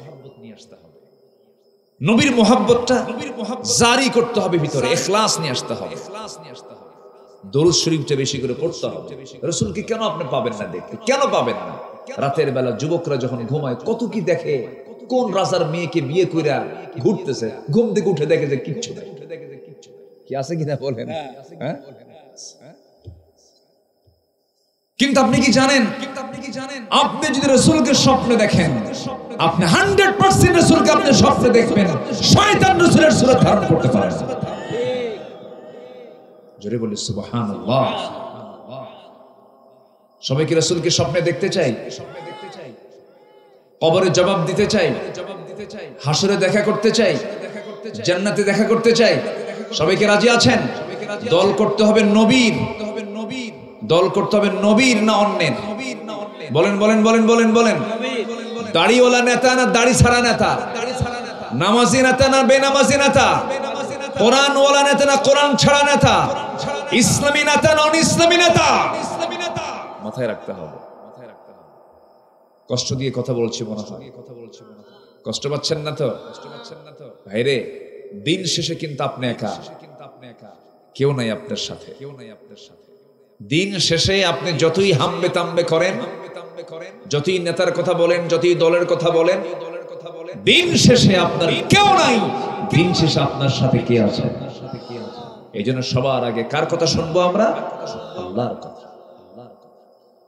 একদিন এক সাহাবী নবীর সামনে কাঁদেন, হাউমাউ করে কাঁদতেছেন। রাসূল বলেন, সাহাবী কাঁদো কেন হুজুর? আপনি যদি দুনিয়া থেকে বিদায় হয়ে যান, আমরা তো অসহায় হয়ে যাব। আমরা আপনাকে হারিয়ে কেমন করে পৃথিবীতে টিকে থাকবো? আমরা আমার নবীজি বলেন, সাহাবীরা কাল হাসরের ময়দানে তোমরা আমাকে কোথাও যদি না পাও, তিনটা জায়গার যে কোনো একটা জায়গায় পাবে। সাহাবীরা বললেন, ইয়া রাসূলুল্লাহ, তিন জায়গার মধ্যে কোন কোন জায়গা আপনি বলুন, আপনি বলে দেন, আমরা খুঁজে বের করব। রাসূল বলছেন, তিনটা জায়গার এক নম্বরের জায়গা হলো তোমরা আমাকে খুঁজবে পুলসিরাতে। পুলসিরাতে যদি না পাও, মিজানের পাল্লার কাছাকাছি খুঁজবে, সেখানেও যদি না পাও, নাম্বার 3 হলো তোমরা আমাকে খুঁজবে হলো হাউজে কাউসারে। হাউজে কাউসার আমার সঙ্গে তোমার যদি একবার সাক্ষাৎ হয়ে যায়, জান্নাতের পেয়ালা দিয়া, জান্নাতের পেয়ালা দিয়া হাউজে কাউসার থেকে পানি তুলে তোমাকে পান করায় দেব। জনমের মতো তৃষ্ণা নিবারণ হয়ে যাবে, আমি তুমি একসঙ্গে জান্নাতে ঢুকে পড়বো। নবীর মোহাব্বত দরকার আছে না নাই? আল্লাহর মোহাব্বতের দরকার আছে না নাই? আনুগত্যের দরকার আছে না নাই? মোহাব্বত আছে, আনুগত্য নাই, লাভ হবে না। আনুগত্য আছে, মোহাব্বত নাই, তাও লাভ হবে না। নবীর প্রতি আনুগত্য থাকতে হবে, মোহাব্বত থাকতে হবে। যা খাদিজার মধ্যে ছিল কিন্তু আবু তালেবের মধ্যে ছিল না। আবু তালেবের মধ্যে ছিল মোহাব্বত, কিন্তু তার মধ্যে আনুগত্য ছিল না। শুধু মোহাব্বত নিয়ে জান্নাত পাওয়া যাবে না, শুধু মোহাব্বত নিয়ে নবীর সুপারিশ পাওয়া যাবে না। আনুগত্য থাকতে হবে, আনুগত্য ছাড়া কোনো সেই মোহাব্বতের দাম নাই। আবু তালেব সারা জীবন নবীর কত না খেদমত করেছেন, নিজের ছেলেকে দূরে রেখে রাসূলকে কোলের মধ্যে নিয়ে ঘুমাইছে। আবু তালেব কি মোহাব্বত না করেছে! পৃথিবীর কোন মানুষ আবু তালেবের মতো মোহাব্বত রাসূলকে করতে পারে না। ছোট্ট রাসূল, শিশু মুহাম্মদ সাল্লাল্লাহু, ছেলে জাফর এবং আলী, তারা নিজের ছেলে, নিজের সন্তানদের দূরে রেখে রাসূল আমার নবীজির আপন চাচা আবু তালেবের কোলে মানুষ হয়েছে। ব্যবসা শিখিয়েছেন, বিদেশ সফর করিয়েছেন, বিয়ে করাইছেন, জেল পর্যন্ত খাটছেন। এত মোহাব্বত রাখার পর আবু তালেবের কপালে কি আছে? জাহান্নাম। কি নাই? কি নাই? আনুগত্য নাই। বলেন কি নাই? কি নাই? আনুগত্য নাই। মোহাব্বত শুধু থাকলে হবে না, আনুগত্য থাকতে হবে। বাবার পরিচয় দিয়ে জান্নাত পাওয়া যাবে না, পীরের পরিচয় দিয়া জান্নাত পাওয়া যাবে না, সন্তানের পরিচয় দিয়ে জান্নাত পাওয়া যাবে না, বংশের পরিচয় দিয়ে জান্নাত পাওয়া যাবে না। আল্লাহ পাক একটা বংশের নামে সূরা নাজিল করেছেন, যারা পারেন সবাই বলুন লিইলাফি কুরাইশ। কোন সূরা? আবু জেহেল কোন বংশের? আবু জেহেল যদি মরার পরে বলে মরে গেছে, তো আল্লাহর কাছে গিয়ে বুঝবে, আল্লাহ তুমি আমার বংশের নামে সূরা কুরাইশ নাজিল করেছো, আমারে জান্নাত দাও। হবে নাকি বলেন? বংশ দিয়ে কোনো কাম হবে না, বংশ দিয়ে জান্নাত জুটবে না। আল্লাহ রাব্বুল আলামিন বলেন, ইন্না খালাকনাকুম মিন যাকারিন ওয়া উনসা ওয়া জাআলনাকুম শুউবান ওয়া ক্বাবাইলা লিতাআরাফু ইন্না আকরামাকুম ইনদাল্লাহি আতকাকুম। আমি তোমাদেরকে এক নর এবং নারী থেকে সৃষ্টি করেছি, এরপর বিভিন্ন গোত্র গোত্রে ভাগ করেছি, বিভিন্ন ভাষা দিয়েছি, যেন তোমরা একে অপরকে চিনতে পারো। তবে শোনো, আমার কাছে সম্মানিত কোনো মন্ত্রী নয়, কোনো এমপি নয়, কোনো উপদেষ্টা নয়, কোনো চেয়ারম্যান নয়, কোনো বংশের কোনো লোক না। আমার কাছে সম্মানিত সেই ব্যক্তি যে বান্দা আমি আল্লাহ আমাকে সবচেয়ে বেশি ভয় করে, আমাকে সম্মান করে চলে, আমার হুকুমটা মেনে চলে। তাই যদি হতো ইব্রাহিম আলাইহিস সালাম তার বাপকে জান্নাতে নিয়ে যেতে পারতেন, কিন্তু পারবেন নাকি? পারবেন না। যদি তাই হতো, নূহ আলাইহিস সালাম নিজের কলিজার টুকরা সন্তান কেনান, সে ইসলাম কবুল করে নাই, সে জাহান্নামী। এমনকি তার বউ পর্যন্ত ইসলাম কবুল করে না। ওয়ালেহা ওয়া গেলা, লূত এবং নূহ আলাইহিস সালামের দুজন স্ত্রী ছিল, তারা কেউ ইসলাম কবুল করে নাই। নবীর বউ হয়ে তো কোনো লাভ হবে না, নবীর সন্তান হয়ে লাভ হবে না, এমনকি নবীর বাপ হয়ে লাভ হবে না, কোনো বংশ পরিচয় দিয়ে কোনো লাভ হবে না। বান্দার দাম আল্লাহর কাছে হবে ঈমান। বলেন কি? বলেন বলেন বলেন বলেন কি? বলেন জোরে বলেন কি? এবং সেই ঈমান হতে হবে কি? বিশুদ্ধ না ভেজাল? ইখলাস। কি থাকতে হবে? ইখলাস। জোরে বলেন কি থাকতে হবে? আর যার মধ্যে ইখলাস আছে তাকে কি বলা হয়? বলেন মুখলেস। বলেন কি বলা হয়? কি মুখলেস? আল্লাহর বন্ধু মুখলেস। কার মুখলেস? আল্লাহর মুখলেস। শ্যামনগরের মুখলেস না, আল্লাহর কবুল ওয়ালা মুখলেস সে বান্দা হয়ে যাবে। আর যে মুখলেস হবে তার ঠিকানা জান্নাত হবে। যেরকম সুবহানাল্লাহ।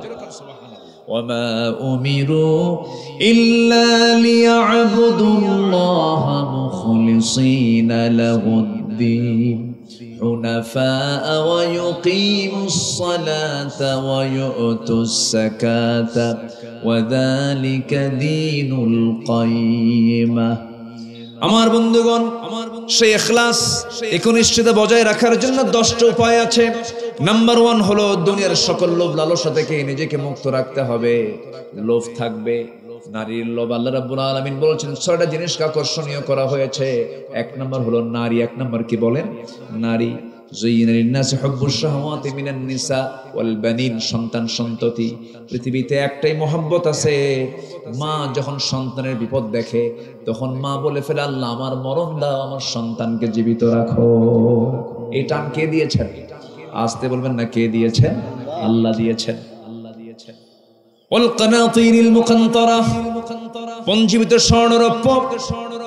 যুইনা লিন-নাসি হুব্বুশ শাহাওয়াতি মিনান নিসা والبنين والقناطير المقنطرة من الذهب والفضة والخيل المسومة, চিহ্নিত অশ্ব, এরপরে শস্যাদি, এরপরে বিভিন্ন পশু প্রাণী, এই সমস্ত জিনিসের প্রতি আল্লাহ পাক আকর্ষণ করে দিয়েছেন। সুন্দর একটা পশু, তার দিকে আকর্ষণ আছে না নাই বলেন? আছে।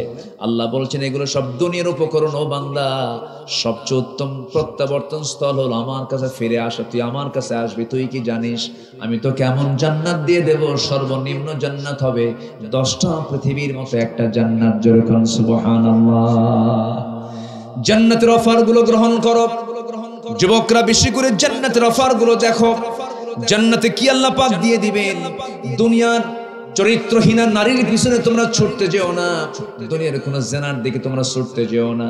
আল্লাহ রাব্বুল আলামিন বলেন এমন হুর তোমাকে জান্নাতের মধ্যে দেব, লাম ইয়াতমিসহুন্না ইনসুন ক্বাবলাহুম ওয়ালা জান, যে সমস্ত হুরকে ইতিপূর্বে কোনো জিন ইনসানি স্পর্শ করে নাই, আল্লাহ পাক তাদের সুগন্ধ এমন শরীর জুড়ে দিয়ে দিবেন, তাদের মুখের যদি একটা থুতু যদি জমিনে পড়তো গোটা জমিন সুগন্ধে ভরপুর হয়ে যেত। তাদের চামড়াগুলো স্বচ্ছ কাচের মতো হবে, স্বচ্ছ কাচের মতো, উপর থেকে নিচের হাড় পর্যন্ত দেখা যাবে। এত সুন্দর এত সুন্দর হুর, এত সুন্দর আল্লাহ পাক নারীগুলো জান্নাতের মধ্যে পুরুষের জন্য রেখে দিয়েছেন। সেই জান্নাতের এই বড় বড় নিয়ামতকে গ্রহণ করার জন্য দুনিয়ার জিন্দেগিতে তোমাকে বৈধ লোভে আসতে হবে, অবৈধ কোনো লোভে যাওয়া যাবে না। নিজের স্ত্রী নিয়ে সন্তুষ্ট থাকো। তোমার ওই স্ত্রী তোমাকে, তুমি যদি জান্নাতে যেতে পারো, তোমার স্ত্রীও যদি জান্নাতে যেতে পারে, তোমার স্ত্রীও সেই জান্নাতের মধ্যে তোমার স্ত্রী থেকে যাবে। আল্লাহ পাক তোমাদের এই দুনিয়ার সম্পর্ক জান্নাত পর্যন্ত গড়ায় দিবেন। শুধুমাত্র থাকতে হবে ইখলাস, শুধুমাত্র থাকতে হবে ঈমান।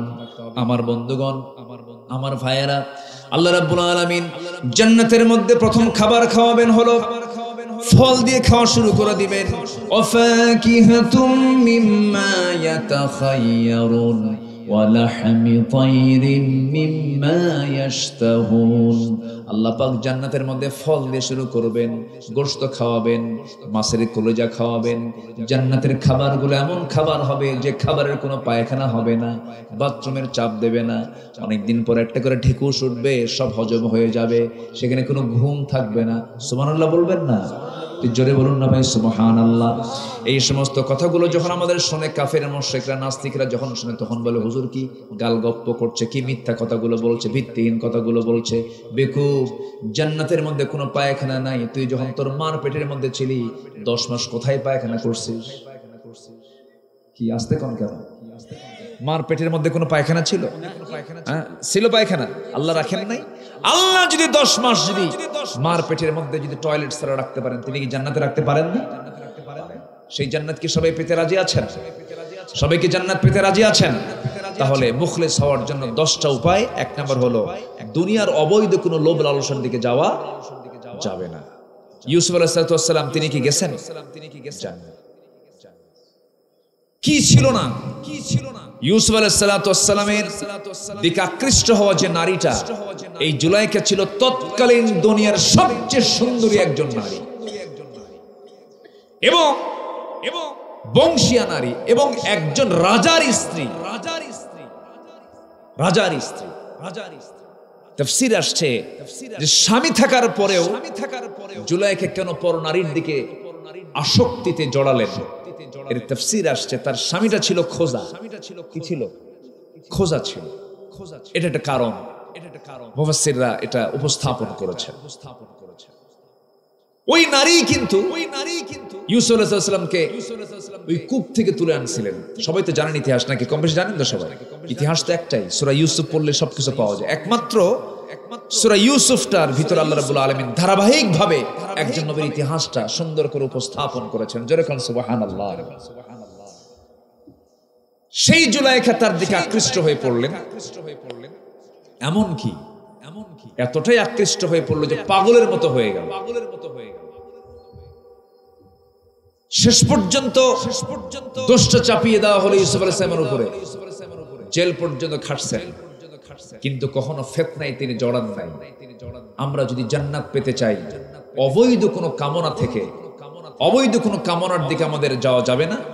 বৈধ কামনা আল্লাহ পাক আমাদের সেই কামনা করার তৌফিক সবাইকে দান করুন। জোরে বলি আল্লাহুম্মা আমিন। যুবকরা বিবাহ পূর্ব কোনো নোংরামিতে জড়াবে না, কোন রিলেশন তৈরি করবে না। বিবাহ পূর্ব যে সম্পর্ক, এটার নাম প্রেম নয়, এটার নাম জেনা। এটার নাম কি? জেনা। বিয়ের পরে হয় প্রেম, বিয়ের পরে কি হয়? প্রেম হয়। বিয়ের আগে কখনো প্রেম হতে পারে না। তাহলে এই যে বলে যে এটা আমার সঙ্গে আমার প্রেম হয়েছে, এটা রিলেশন, এটা কি রিলেশনটা কি বৈধ না অবৈধ? এটাকে কি প্রেম বলে না জেনা বলে? আল্লাহ নিজে বলছেন। আল্লাহ রাব্বুল আলামিন বলেন, ওয়ালা তাকরাবুস জিনা ইন্নাহু কানা ফাহিশাতাও ওয়া সাআ সাবিলা। জিনার নিকটেও যেও না। জিনার নিকট মানে হলো মোবাইলে অডিও কল দেওয়া, এরপরে ভিডিও কল দেওয়া, এরপরে মেসেঞ্জারে নক দেওয়া, ইমোতে কথা বলা, হোয়াটসঅ্যাপ ইউজ করা, ডেট তৈরি করা, অমুক দিন চলে আসো, অমুক জায়গায় রিসোর্টে চলে আসো, বিকেলটা আড্ডা মারি, পাশাপাশি বসে থাকা। ওয়ালা তাকরাবুজ জিনা, আল্লাহ পাক এক শব্দের মধ্যে বলে দিলেন তোমরা জিনার নিকটেও যেও না। জিনার নিকটবর্তী হলো কথা বলা, সঙ্গ দেওয়া, বসা, সময় দেওয়া, বিভিন্ন বাক্য বিনিময় করা। আল্লাহ পাক এই কথাকে সঠিক পথ বলেছেন না ভ্রষ্টতার পথ বলেছেন? ভ্রষ্টতার পথ বলেছেন। যুবকরা এগুলো করা যাবে না। চরিত্রকে সুন্দর করো, বিশুদ্ধ চিন্তা নিয়ে আসো, ইখলাস নিয়ে আসো, মনকে ফ্রেশ করে ফেলো। তুমি কি জানো কে সফল? কোরআন বলে দিচ্ছে, ক্বাদ আফলাহা মান তাযাক্কা ওয়া যাকারা ইসমা রাব্বিহি ফাসাল্লা বাল তু'থিরুনাল হায়াতাদ দুনিয়া ওয়াল আখিরাতু খায়রুন ওয়া আবকা إن هذا لفي الصحف الأولى صحف إبراهيم وموسى জোরে বলুন আল্লাহু আকবার। আমার বন্ধুগণ একটু কান লাগাবেন। আজকের সমাজে জেনার লাইসেন্স আছে না নাই? লাইসেন্স দেওয়া হালাল না হারাম? জোরে বলেন, আরো জোরে, আরো জোরে। ৭১ দেশ স্বাধীন হয়েছে, ৭১ থেকে নিয়ে আজকে ২০২৫ সাল পর্যন্ত এই ৫৪-৫৩ বছরের বাংলাদেশে যারা ক্ষমতা এসেছেন, তারা আল্লাহর আইন তো দূরের কথা, কেউ কেউ এসে জেনার আইন, কেউ কেউ এসে সিনেমার আইন, কেউ কেউ এসে মদের আইন তারা পাশ করেছে, জুয়ার আইন পাশ করেছে, নামাজের আইন কেউ পাশ করেনি। আমরা সব দেখা শেষ করেছি। আমরা আর এগুলোর আইন দেখতে চাই না। আমরা আগামীর সরকার দেখতে চাই কোরআনের সরকার। আগামীর দিন দেখতে চাই আমরা ইসলামের দিন। আগামীর বাংলাদেশ দেখতে চাই আমরা কোরআনের বাংলাদেশ। রাজি আছেন কারা কারা? হাত উঁচু করে দেখেন মুসলমান। দেন না স্লোগান ভাই, শক্ত করে দেন স্লোগান, দেন।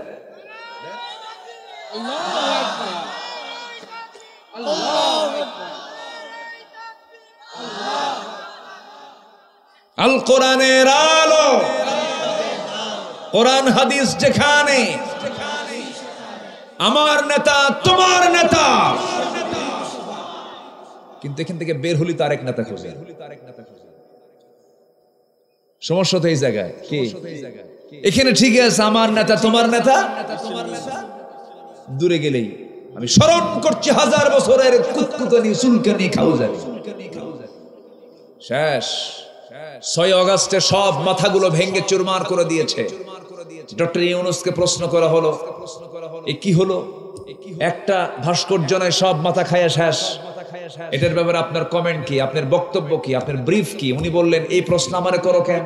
যার মাথা ভাঙছে তার বেটিরে প্রশ্ন। ডক্টর ইউনূস এটা দুঃসময়ে আমার দেশে উনি হাজির হয়েছেন। বড় বিপদ ছিল, বড় বিপদ ছিল। বিপদে যে দোয়া পড়ে সেই দোয়ার নামও দোয়া ইউনূস। ঠিক কিনা বলেন? আমার ব্যক্তিটা আসছে দুঃসময়ে। কোন কোন ব্যক্তি বলেন? মোটামুটি আমি জীবনে তার মাথায় কোনোদিন টুপি পড়তে দেখিনি। এই কয়েক মাস দেখি ঘন ঘন মাথায় টুপি দেখতেছি। মাশাআল্লাহ, ভালো। এবং আমি যে কোনোদিন আমি আমার চোখে পড়েনি, আমি আমার বুদ্ধি বয়সে পাইনি একটা দেশের রাষ্ট্রপ্রধান একসঙ্গে সবার সাথে ঈদের নামাজে শামিল হয়। চান্স হবে কেমনে? খালি মহিলাই তো পাইছি আমরা, একসাথে নামাজ পড়বে কেমনে? ছিল এরকম চান্স হয়েছিল? এবার আমরা দেখছি। সম্মানিত ভাইয়েরা, তবে হ্যাঁ, আমরা কারো দাস হয়ে থাকতে চাই না। আমরা স্বাধীন দেশ। কি আসতে কোন কেন? আমরা কি কারো দাস হয়ে থাকতে চাই? আমরা কার দাস? আমরা কার দাসত্ব মেনে নিয়েছি? ভারত বড় বড় চোখে তাকাবে, আমরা তা মানব না। আমরা কারো দাসত্ব নিয়ে থাকতে চাই না। রাখাইনকে করিডোর দেওয়া হবে,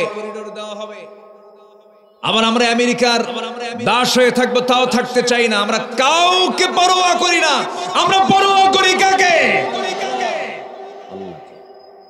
আমরা স্বাধীন চেতা হয়ে বাঁচতে চাই। আমার দেশ যদি শুধু আমরা আমাদের দেশের নাগরিকদেরকে যদি আদর্শ করতে পারি, আদর্শ নাগরিক হিসেবে গড়ে তুলতে পারি, মুখলেস ইখলাস নিয়ে যদি গঠন করতে পারি, আমার দেশের 20 কোটি মানুষের 40 কোটি হাত,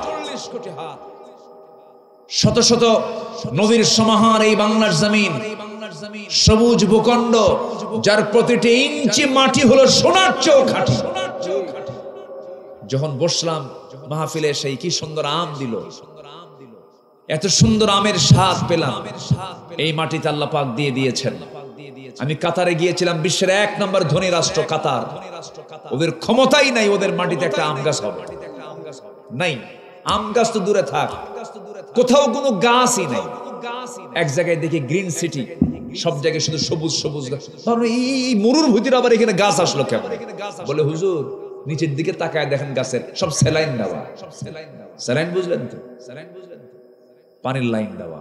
হুজুর পানির লাইন নিচেও দিছে, আবার বিকেল বেলা হেলিকপ্টার দিয়া উপর থেকেও পানি ঢালে, নিচ দিয়েও ঢালে, উপর দিয়েও ঢালে, তারপরও বাঁচে। আর আমার দেশে একটা বাচ্চা আগের দিন পেয়ারা খায়, অথবা আগের দিন কাঁচামরিচ খায়, পরের দিন বাড়ির পিছনে বাঁশ ধারে গিয়ে পায়খানা করে।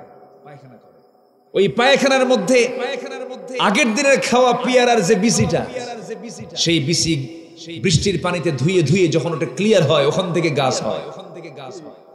সেই গাছে পেয়ারা ধরে, সেই পেয়ারা আবার আমরা খাই। এই মাটি হলো বাংলাদেশের মাটি। আল্লাহু আকবার বলেন। আমার দেশে কিসের অভাব হবে? কিচ্ছু লাগবে না, কাউকে লাগবে না। ভারত থেকে একটা পেঁয়াজও আসে নাই। রমজান মাসে আমরা 20 টাকার পেঁয়াজ খেয়েছি, কোনো সমস্যা নাই। কিন্তু আমরা কেউ যদি ভারতের দাস হতে চাই এটাও মানবো না, কেউ যদি আমেরিকার দাস হতে চাই এটাও মানবো না। কাউকে করিডোর দেওয়া হবে না বাংলার জমিনে, ঠিক কিনা? আকলমন্দি সেরা ভাষা। সচেতন ব্যক্তির জন্য ইঙ্গিতগুলো যথেষ্ট বুঝে নেন। আসেন দোয়া করি নাকি? আলোচনা চালাবো, জোরে বলি ইনশাআল্লাহ।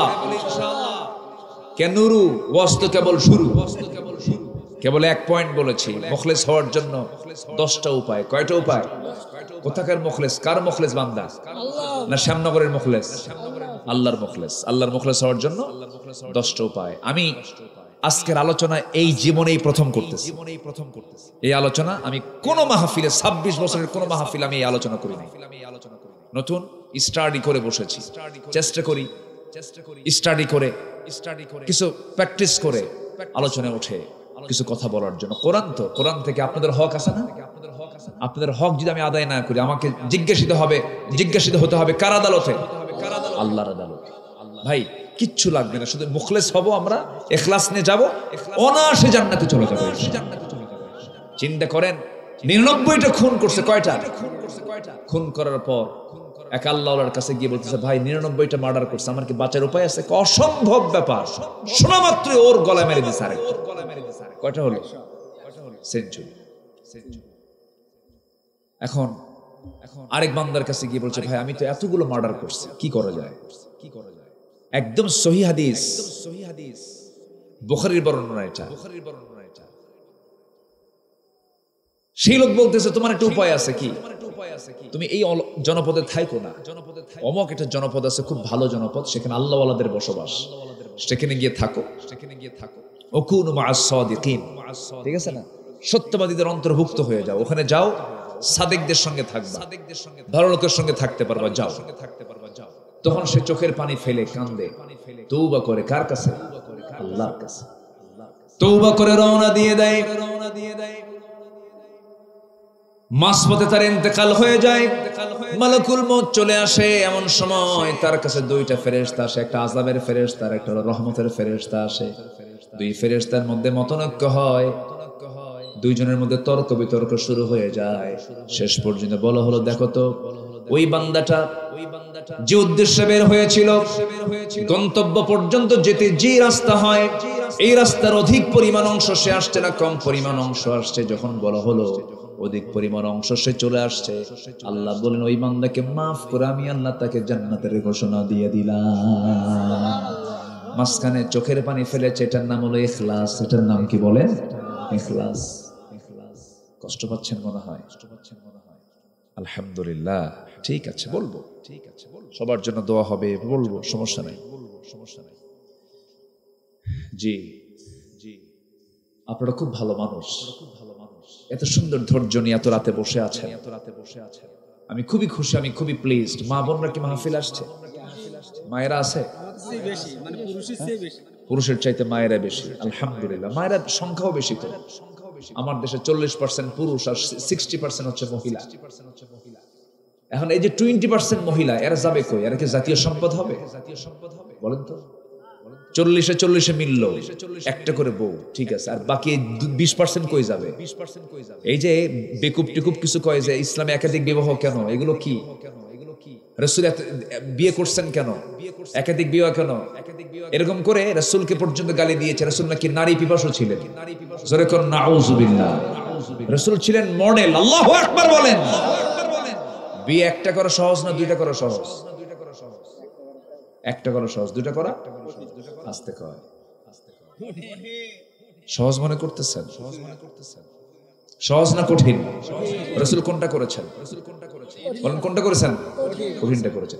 যদি কোন স্বামী তার একাধিক স্ত্রী থাকে, সমান ইনসাফ যদি না করতে পারে, আল্লাহ পাক কিয়ামতের দিন তার শরীর থেকে সব গোশত খুলে হাড্ডি তুলবে না। হাড্ডি কি তুলবে? বিয়ে করেন। কি কথা বলছেন? একদম হাড় করে তুলবেন, হাড়। কিন্তু বিয়ে তো আল্লাহ পাক হুকুমও দিয়েছেন। জেনা ভালো না বিয়ে ভালো? বলেন, অন্যের বইয়ের কাছে ঘন ঘন যাওয়া ভালো না বিয়ে করা ভালো? আমি কিন্তু সোজা কথা বলতেছি। মেয়ের আবার কিছু দুষ্ট আছে, স্বামীকে ডাক দিয়ে বলে, শোনো, যা করো করো, অকাম কুকাম করে বেড়া, কিন্তু বউ কিন্তু আমি একটাই, আরেক বউ কিন্তু ঘরে তুলতে দেবো না। এটা আরেক বদমাইশ আছে না নাই? এগুলো দুষ্টামি, এগুলো ইসলাম এগুলো চায় না। ইসলাম গোপনীয়তা চায় না, ইসলাম প্রকাশ্য চায়। বিয়ে কর, কি ঠিক কিনা বলেন? আমার দাদারা ভালো ছিল, আমার দাদারা ভালো ছিল, যা করছে সামনাসামনি বিয়ে শাদী করে নিস। এখন কি বিয়ের হার বাড়ছে? এখন কিন্তু একাধিক বিবাহের হার কিন্তু কম, আগে একটু বেশি ছিল, এখন কিন্তু কমে গেছে। কিন্তু জেনার পরিমাণ বেড়ে গেছে। তাহলে জেনা বেশি বাড়া ভালো না বিয়ে বেশি করা ভালো? আমার মায়েরা খুব মন খারাপ করতেছে, হুজুর এগুলো কি করতেছেন এখন শেষে এসে? তবে হ্যাঁ একটাই উত্তম, ফাওয়াহিদাতান আল্লাহ তা'দিলু, তুমি যদি সমতা রক্ষা না করতে পারো একটাই তোমার জন্য যথেষ্ট, তুমি একটাই করবে। তবে ফিতনা থেকে বাঁচার জন্য দুইটা করবে। বলুন তো সমাজে ডিভোর্সি মহিলা আছে না নাই? তালাকপ্রাপ্ত মহিলা আছে না নাই? এর বিধবা মহিলা আছে না নাই? এই যে বিধবা তালাকপ্রাপ্ত অসহায় নারীগুলো পড়ে থাকে, আমার বন্ধুগণ, কিয়ামতের দিন যদি ওই সমস্ত বান্দীগুলো আল্লাহর আদালতে হাজির হয়, জিনা করে ফেলেছে, ব্যভিচার করে ফেলেছে, আল্লাহর সামনে গিয়ে যদি দাঁড়িয়ে বলে, আল্লাহ আমার সমাজে আমার এলাকায় অনেক পুরুষ মানুষ ছিল, তাদের বিয়ে করার অপশন ছিল, সবকিছু ছিল, কিন্তু আমরা বিধবা, এই জন্য বিয়ে করতে চায় নাই, আমরা ডিভোর্সি, বিয়ে করতে চায় নাই, এই জন্য আমাদের যৌবনকে কন্ট্রোল করতে না পেরে জিনার কাছে আমরা জড়িয়ে পড়েছি। আল্লাহ আমার শাস্তি আগে দেওয়ার আগে ওদেরকে ধরো। কি কথা কি বুঝতেছেন? সব দিকে কিন্তু খেয়াল করতে হয়। ইসলাম ভারসাম্যপূর্ণ একটা জীবন বিধান। আল্লাহু আকবার বলেন। আমি উৎসাহ দিচ্ছি তা না, আমি বাস্তব কথা বলছি। বাস্তব কথা বলছি আমি। অনেক বিধবার কান্না আছে, অনেক তালাকপ্রাপ্ত নারীর কান্না আছে, কিন্তু আমার দেশের সামাজিক অবস্থা এমন, যদি বিয়ে দুইটা করে সবচাইতে বড় আসামি হলো ছেলে মেয়ের সামনে বাপ হয়ে যাবে। আমি কি ভুল বলতেছি? ছেলে এরকম চোখ নিয়ে তাকায়, নজর খারাপ তোমার না? এই আছে না নাই? আছে না নাই? কি ভাই বলেন বলেন বলেন, এগুলো সমস্যা আছে কিনা বলেন। সাইয়েদনা আবু বকর রাদিয়াল্লাহু আনহুর এক স্ত্রী না একাধিক স্ত্রী? বলেন একাধিক। চারজন খলিফা একাধিক স্ত্রী, আমার নবীর একাধিক স্ত্রী, অধিকাংশ সাহাবীর একাধিক স্ত্রী। তারা কি ভুল করে গেছে? আমার মায়েরা কালকে বলবে যে হুজুর আর জীবনে দাওয়াত দিবা না, হয়তো বলতে পারে নাকি? দেখছেন জি কয় না। আমার মা, আমি বাস্তব ইসলাম বুঝাচ্ছি, বাস্তব। আমি কি এখানে, আমি কি আমার নিজের কোনো কথা বলতেছি? বলেন তো। আমাদের জাতির পিতাকে বলেন, জোরে বলেন, কে কে কে? বউ কয়টা বলেন? হাজেরা। আরেকজন কে? আগেরটা কি? সারা। আল্লাহু আকবার বলেন। সারা আলাইহিস সালাতু ওয়াস সালাম। দেখেন বিষয়টা শুনেন, একটু মনোযোগ দিয়ে শুনবেন। সারা আলাইহিস সালাতু ওয়াস সালাম কি সঙ্গে করে নিয়ে রওনা দিলেন। পথিমধ্যে একজন জালিম বাদশা ধরে ফেললো। জালিম বাদশা ধরে ফেলে বলল, এই যুবক, এই মেয়েটা তোমার কি হয়? বললেন তিনি, সে আমার বোন হয়। কি হয়? বোন হয়। বউ বললো না। বউ বললে পরে জোর করে ধরে নিয়ে যাবে, কিন্তু তাও রেহাই হলো না। নিজের বউকে তিনি বোন বলে ফেললেন। হ্যাঁ, ইন্নামাল মুমিনুনা ইখওয়া, কোনো সমস্যা নাই, বলা জায়েজ আছে, কিন্তু বোন বলে তো লাভ হলো না। তাকে ধরে নিয়ে চলে গেল। যাওয়ার পর তার সঙ্গে যৌন চরিতার্থ করবে, তার সঙ্গে যৌন কাজে জড়িয়ে পড়বে সেই বাদশা, কিন্তু তার গায়ে হাত দিতে নেই, তার হাত পা অবশ হয়ে যায়, তাকে স্পর্শ করতে পারে না, কারণ নবীর স্ত্রী। আল্লাহ পাক তার শরীরটাকে অবশ বানায় দিলেন, প্যারালাইজ রোগীর মতো হয়ে যায়, তার কাছে যেতেই পারে না। একাধিকবার চেষ্টা করো, যখন সারার কাছে জালিম বাদশা যখন যেতে পারলো না, সেই জালিম বাদশা এবার করলো কি, ওই মহিলাকে ডাক দিয়ে বলছে, ওই সারা এদিকে আসো, আমার দরবার আর একজন মহিলা আছে, তার নাম হলো হাজেরা, আমি তার কাছে যেতে পারি না। সেম তোমার মতো কন্ডিশন, আমি তাকে তোমার সঙ্গে দিয়ে দিলাম। আল্লাহু আকবার বলেন। সারা নিয়ে গেলেন, আরেকজনকে নিয়ে গিয়ে বললেন, আমার স্বামী এই যে নিয়ে আসছে হাজেরা। কি জানেন না? জানেন না আপনারা? এগুলো জানেন না? এই যে হাজেরা আমাদের জাতির পিতা ইসমাঈল আলাইহিস সালাতু ওয়াস সালাম প্রথম মায়ের সন্তান না দ্বিতীয় মায়ের সন্তান? বলেন বলেন বলেন বলেন বলেন বলেন, কোন মায়ের সন্তান? দ্বিতীয় মায়ের সন্তান। আপনি এগুলোকে অস্বীকার করবেন? সেই হাজেরার দাম কত? হাজিরা হজ করতে যায়, সাফা মারওয়ার মাঝে যে সাই করে, সাফা মারওয়ার মাঝে যে দৌড়াদৌড়ি করে, সাফা মারওয়ার মাঝে যে এই যে হাজিরা যে দৌড়াদৌড়িটা করে, চলাফেরা করে, সাই করে, এই যে রমল করে সাই করে, এটা সব কিছু হলো হাজেরার স্মৃতি বিজড়িত সেই ইতিহাসগুলো। সন্তানের দুধ, সন্তানের পানি ছটফট করছেন, সন্তানকে পানি পান করাতে পারছেন না, সাফা মারওয়ার মাঝে তিনি 7 বার সাই করলেন। হাজিরা আজকেই সেই কাজটাই করে আসে। ইসমাঈল আলাইহিস সালাতু ওয়াস সালামের সেই স্মৃতি বিজড়িত সমস্ত কাজগুলো আজকে কিয়ামত পর্যন্ত মুসলমানরা সেই বাস্তবতাকে দেখবে। সেই ইসমাঈল প্রথম মায়ের সন্তান না দ্বিতীয় মায়ের সন্তান? দ্বিতীয় মায়ের সন্তান। আমি এই কথাগুলো কথা প্রসঙ্গে চলে আসলো। জিনার কাছে যাওয়া যাবে না, আকাম কুকাম করা যাবে না, কুফুরির দিকে যাওয়া যাবে না, ইখলাস নিয়ে থাকতে হবে। দুনিয়ার অবৈধ লালসার দিকে যাওয়া যাবে না। ইখলাস, একনিষ্ঠতা বজায় রাখার উপায় হলো 10টা। 1 নাম্বার আজকে বললাম। এখন নাম্বার 2 আসি। নিজের সমর্থ নিয়ে গর্ব না করে আল্লাহর উপর পরিপূর্ণ নির্ভরশীল হতে হবে।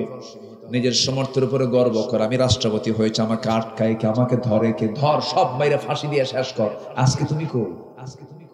কি ঠিক কিনা বলেন? আজকে তুমি কোথায়? নিজের ব্যক্তি প্রতিশোধ নিয়েছে, সে ব্যক্তি প্রতিশোধ নিয়েছে। চট্টগ্রামের এক নেতা ছিল, বাবাও বড় একজন নেতা ছিল, সাকা চৌধুরী, নাম শুনছেন তো?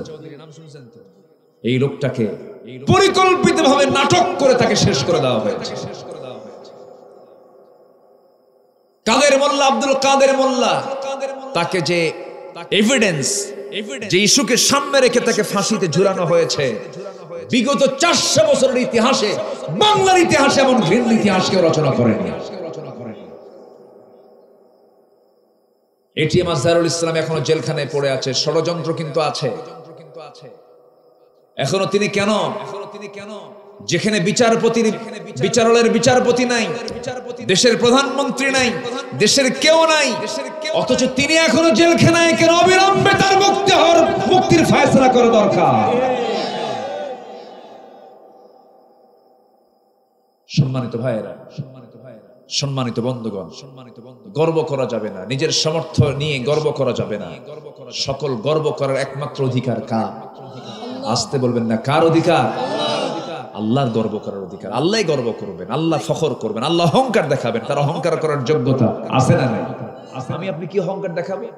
বলেন, অহংকার করার মতো কিছু আছে? আমার জন্ম সবাইকে নির্গত 1 ফোঁটা পানি থেকে। আমার অহংকার কিসের? আমার অহংকার আছে? আমার অহংকার কিসের? চেহারার বড়াই করে অনেক যুবক আছে, সুন্দর চেহারাকে নিয়ে গর্ব করে অহংকার করে। আমি একখান দেখো সুন্দর চেহারাওয়ালা মানুষ, টসটস একটু সাদা, লালটে চেহারা, ডাহুক চোখ, প্রশস্ত কপাল, কালো কালো কেশ, ফিগার ভালো, একটু ভালো সুন্দর বডি, কিন্তু সেই বডি দিয়ে যদি তুমি নামাজ না পড়তে পারো, সেই বডির কোনো দাম নাই। যে সুন্দর বডি ফজরের সময় উঠতে পারে না, সেই বডির কোনো দাম নাই। আবার সুন্দর বডি রাস্তায় যখন হাঁটে, সে বোঝা আমি একখান মাল যাচ্ছি, কি যাচ্ছি, মাল যাচ্ছি, বোঝাচ্ছে সে আমি বিশাল বড় কিছু করবো, দেখো অহংকার দেখে। কিন্তু তুমি কি জানো, আল্লাহ যদি একটু ডাইরেক্ট লাইন করে দেয়, নিচের দিকে যদি একটু ডাইরেক্ট মেরে দেয়, যদি শুধু দিনের ভিতরে যদি 7-8 বার 10 বার যদি একটু টয়লেট সারো, সব শেষ, সব কি শেষ। এই জন্য গর্ব করা যাবে না, সম্পদের গর্ব করা যাবে না, দেহের গর্ব করা যাবে না, ক্ষমতার গর্ব করা যাবে না। এই সমস্ত দাম্ভিকতা যার মধ্যে কাজ করবে, আল্লাহ রাব্বুল আলামিন বলেন সে ব্যক্তি কখনো মুখলেস হতে পারবে না। আল্লাহ রাব্বুল আলামিন বলছেন, ওয়া আলাল্লাহি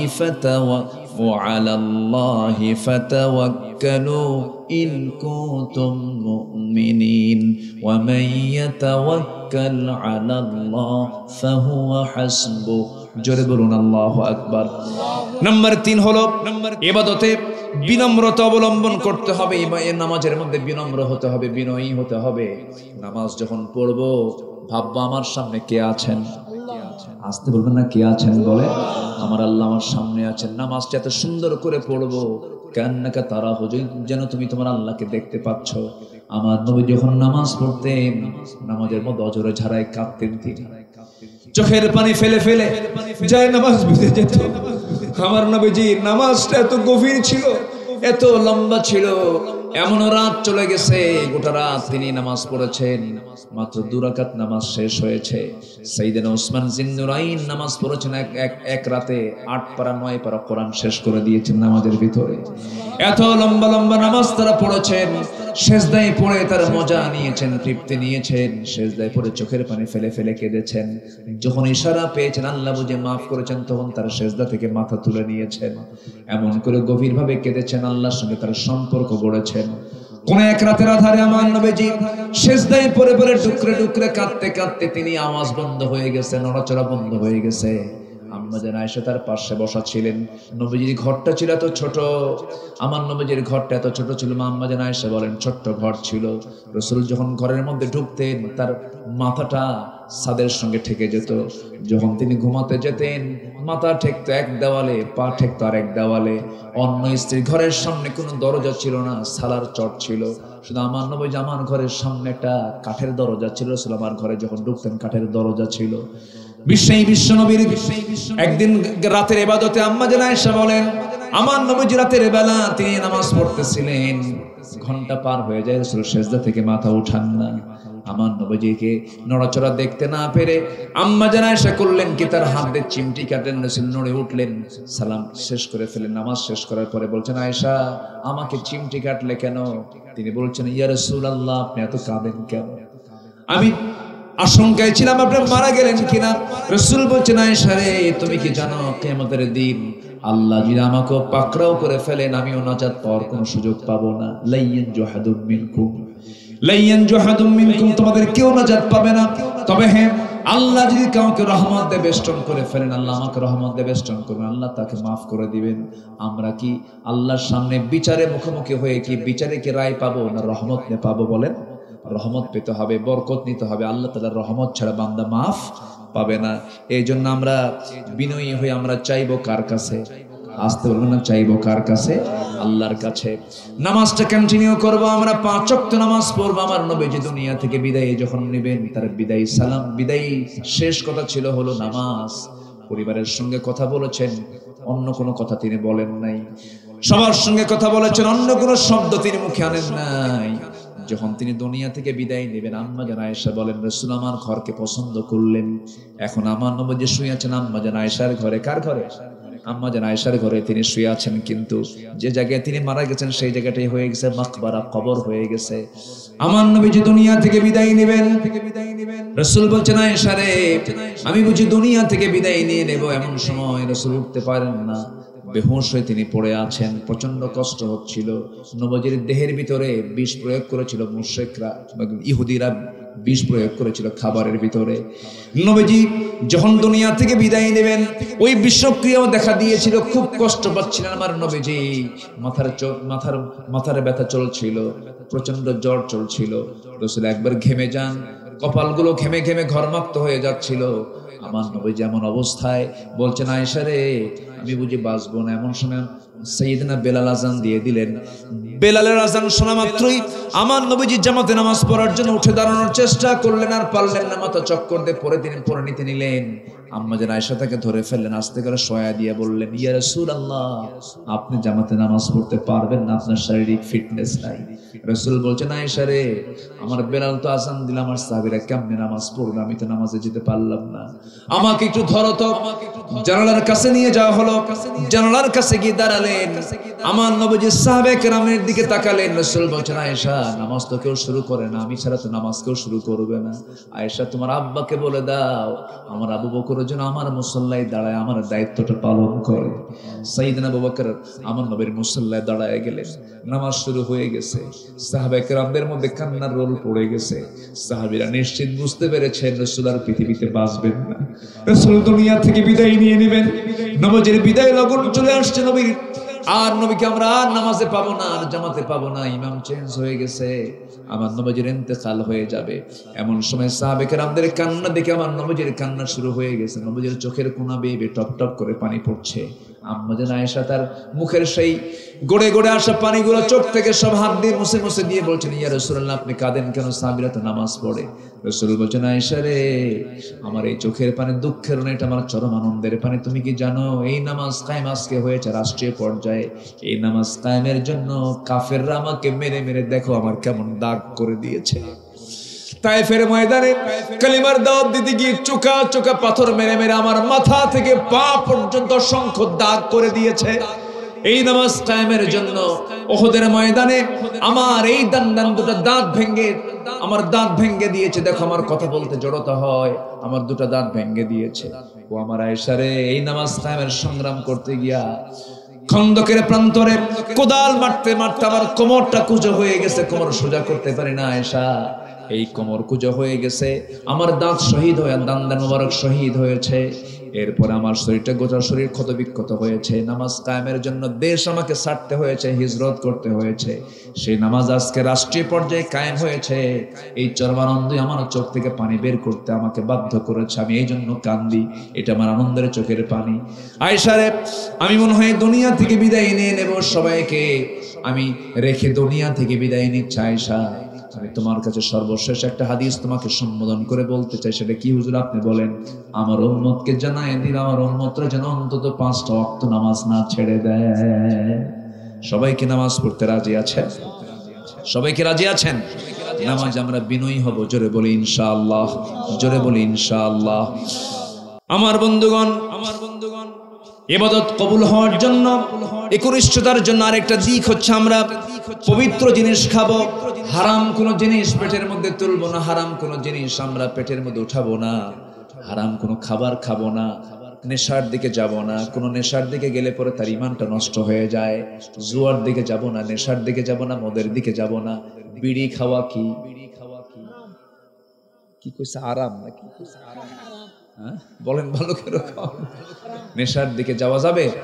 কোন নেশাই আগে টানা টানে, এরপরে ঢালা ঢালি।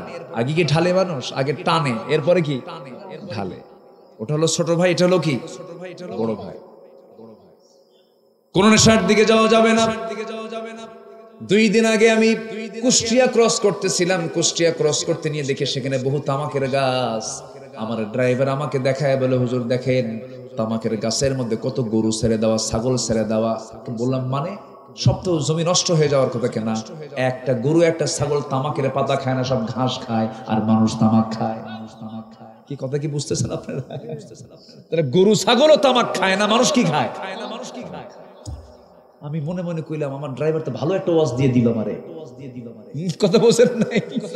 আমি নিজের চোখে দেখলাম, গরু ভিতরে ছাগল ভিতরে, গরু ছাগল কেউ তামাকের পাতা খায় না, সব ঘাস খাচ্ছে। ওরাও বোঝে তামাক খাইলে বিপদ, মানুষ খাইলে বিপদ। যা গরু খায় না, ছাগলও খায় না, তাকে খায়।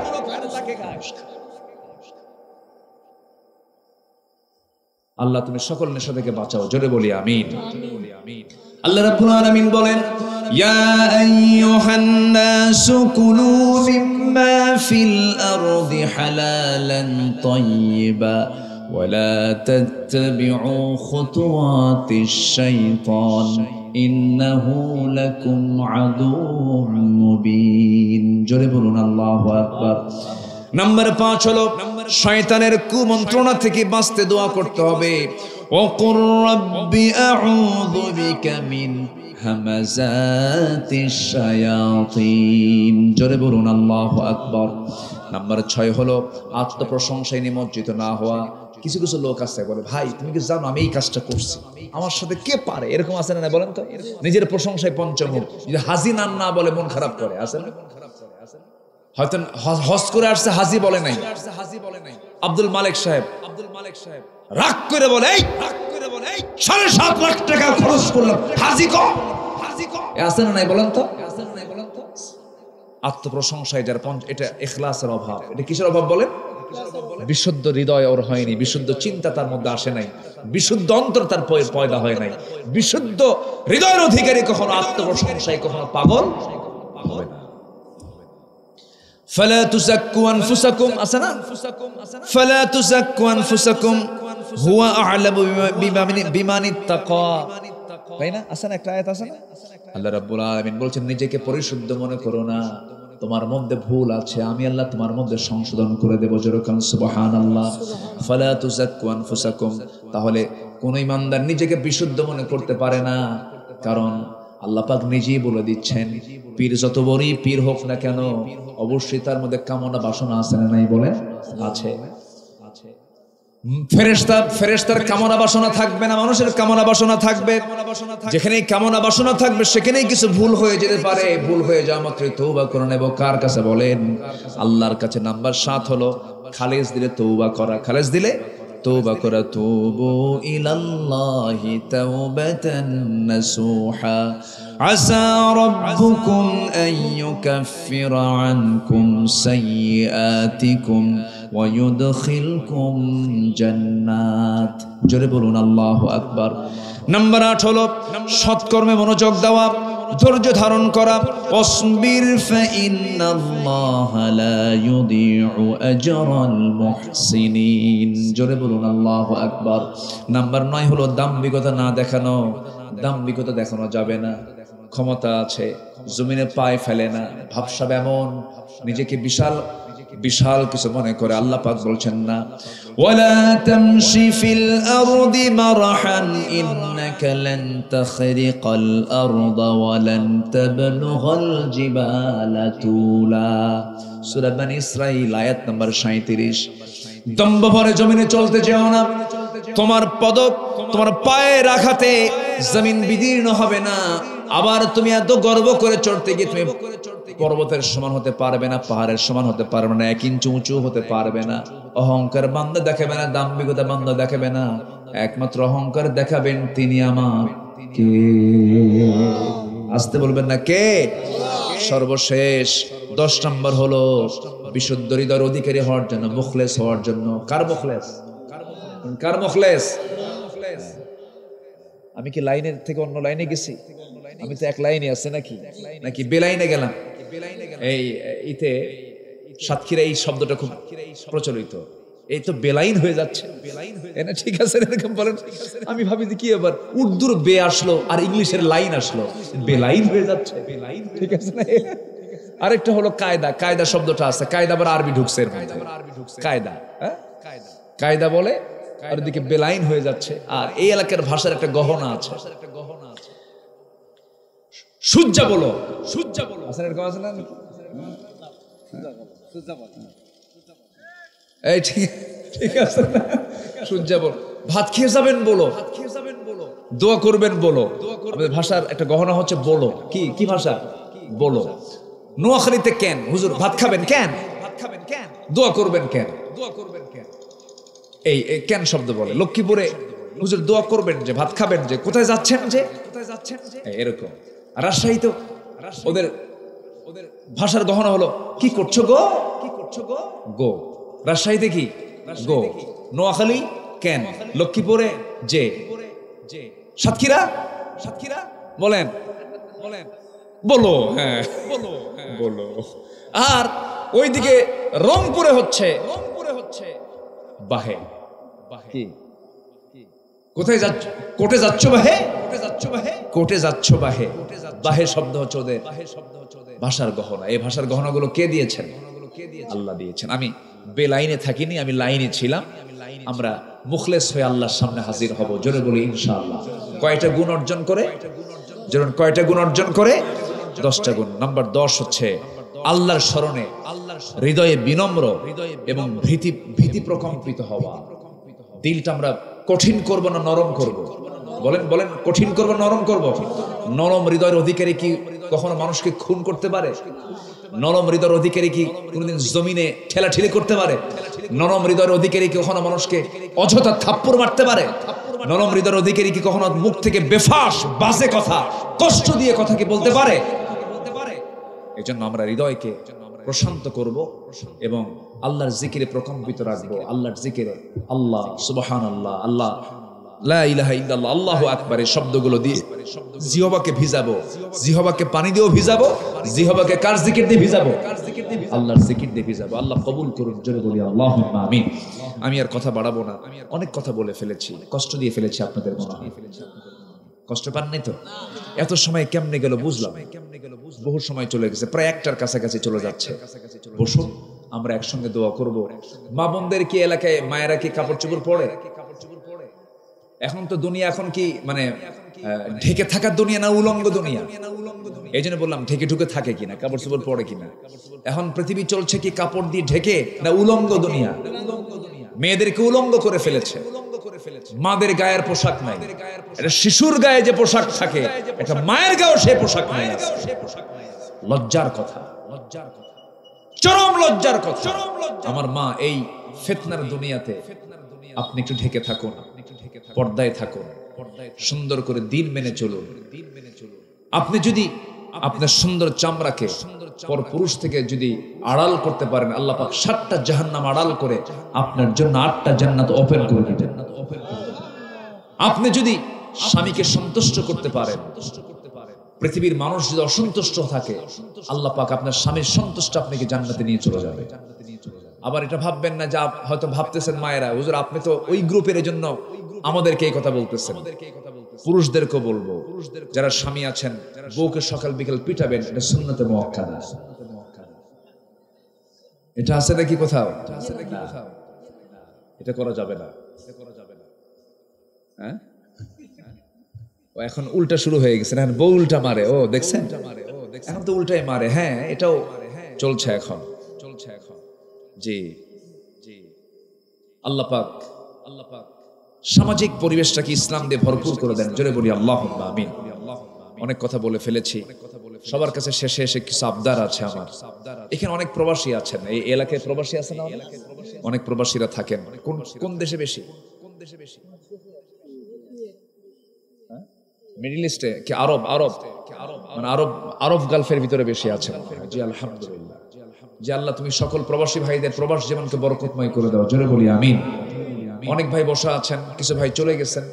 আমরা এখন ধীরে ধীরে দোয়ার দিকে যাব। আমি সবার কাছে একটু উদাত্ত আহ্বান জানাবো, যারা আসছেন এই শেষ সময়, আমরা আল্লাহর খুশির জন্য দোয়ার পূর্বে আমরা যদি কিছু পারি, মাহফিলের জন্য, মাদ্রাসার জন্য, মাদ্রাসা এতিমখানা এখানে আছে, এর জন্য যদি আমরা কিছু দিতে পারি, আবাদি শস্য থেকে, এলাকায় আবাদি শস্য কি হয়? শুধু ধান হয়, মাছ। মাশাআল্লাহ, মাছ তো বিশাল ব্যাপার। চিংড়ি মাছ, এ তো মানে গোল্ড, দেখতেও গোল্ড, দামটাও গোল্ড। জি, আল্লাহ পাক আপনাদের সকল আবাদে বরকত দিয়ে দেন। জোরে বলি আমিন। সবার কাছে আমার উদাত্ত আহ্বান থাকবে, শেষে এসে আমরা যতটুকু পারি কিছু আমরা দেওয়ার চেষ্টা করি। ভিতরে কি চাদর টাদর দিছেন আপনারা? একটু দেন, একটু ব্যাগ টেক দিয়ে দেন। যে যা পারি আমরা সবাই দেবো ইনশাআল্লাহ। আল্লাহ তুমি সবাইকে দিল থেকে দেওয়ার তৌফিক দাও। জোরে বলি আল্লাহুম্মা আমিন। জিকির করেন সুবহানাল্লাহ আলহামদুলিল্লাহ লা ইলাহা ইল্লাল্লাহ সুবহানাল্লাহ আলহামদুলিল্লাহ। আর জোরে লা ইলাহা সুবহানাল্লাহ আলহামদুলিল্লাহ লা ইলাহা ইল্লাল্লাহ সুবহানাল্লাহ আলহামদুলিল্লাহ।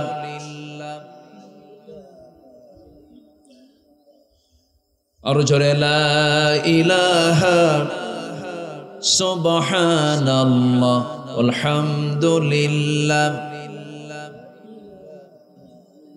আর জোরে লা ইলাহা ইল্লাল্লাহ সুবহানাল্লাহ আলহামদুলিল্লাহ। সুবহানাল্লাহ আলহামদুলিল্লাহ লা ইলাহা। যে চাদর যাচ্ছে, ব্যাগ যাচ্ছে, যে যা পারি আমরা অবশ্যই দেওয়ার চেষ্টা করবো। আল্লাহ তুমি সবাইকে দিল থেকে দেওয়ার তৌফিক দাও। জোরে বলি আমিন, আরো জোরে আমিন। সঙ্গীত শুনবেন? আগ্রহ আছে? জি, যদি শুনতে চাচ্ছেন আমরা দোয়ার আগ দিয়ে ছোট্ট একটা গজল বলি, আমরা দোয়ার দিকে চলে যাব ইনশাআল্লাহ। এলোকে কাবার ধারে আধার চিরে চিনিস না কি রে, ওকে ও মা আমেনার কোল জোড়ে চাঁদ জানিস না কি রে। কে? মুহাম্মদ সাল্লাল্লাহু আলাইহি ওয়াসাল্লাম। মুতালিব আজকে কেন বেহুশ হেন, বকে খুশির বান বেদনার সুপ্ত ক্ষতে হাত বুলাতে কারে আগমন সাহারার হৃদয় ভরা ঝরনা ধারা বইল না কি রে, ওকে ও মা আমেনার কোল জোড়ে চাঁদ জানিস না কি রে। এলোকে কাবার ধারে আধার চিড়ে চিনিস না কি রে। বাগিচায় ছন্দ বিলায় বুলবুলি হয় আজ সে দিওয়ানা, চুমু খাই প্রেমের ভাষায় গভীর নেশায় পে পরওয়ানা। গোলাপের অধর ভরে খুশবু ঝরে রয় না বাকি রে। এলোকে কাবার ধারে আধার চিড়ে চিনিস না কি রে, ওকে ও মা আমেনার কোল জোড়ে চাঁদ জানিস না কি রে, জানিস না কি রে, জানিস না কি রে।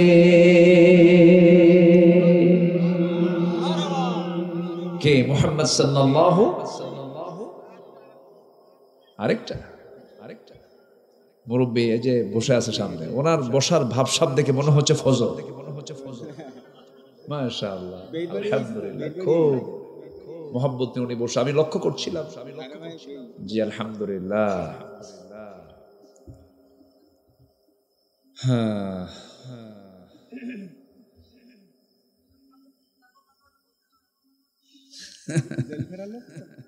জি জি, তাই না? জেলখাটা তো ভালো, সুন্নতে মুআক্কাদা। জি, রাসূল আমার আলো আশা, রাসূল আমার ভালোবাসা, রাসূল আমার প্রেম বিরহের মূল আলোচনা,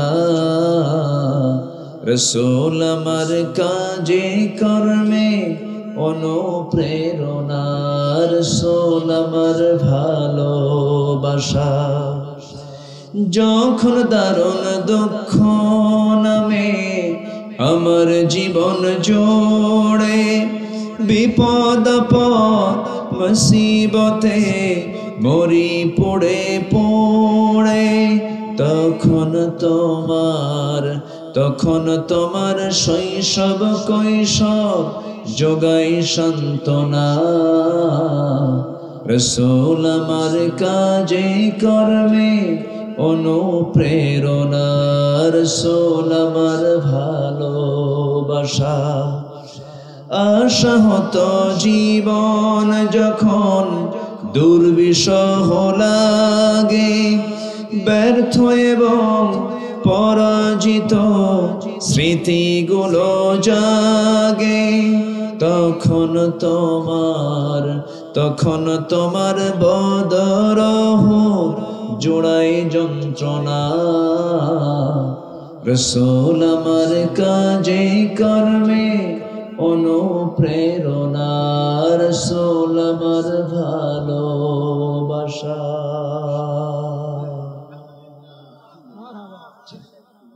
জি, যতটুকু হয়েছে আমরা বলি আলহামদুলিল্লাহ।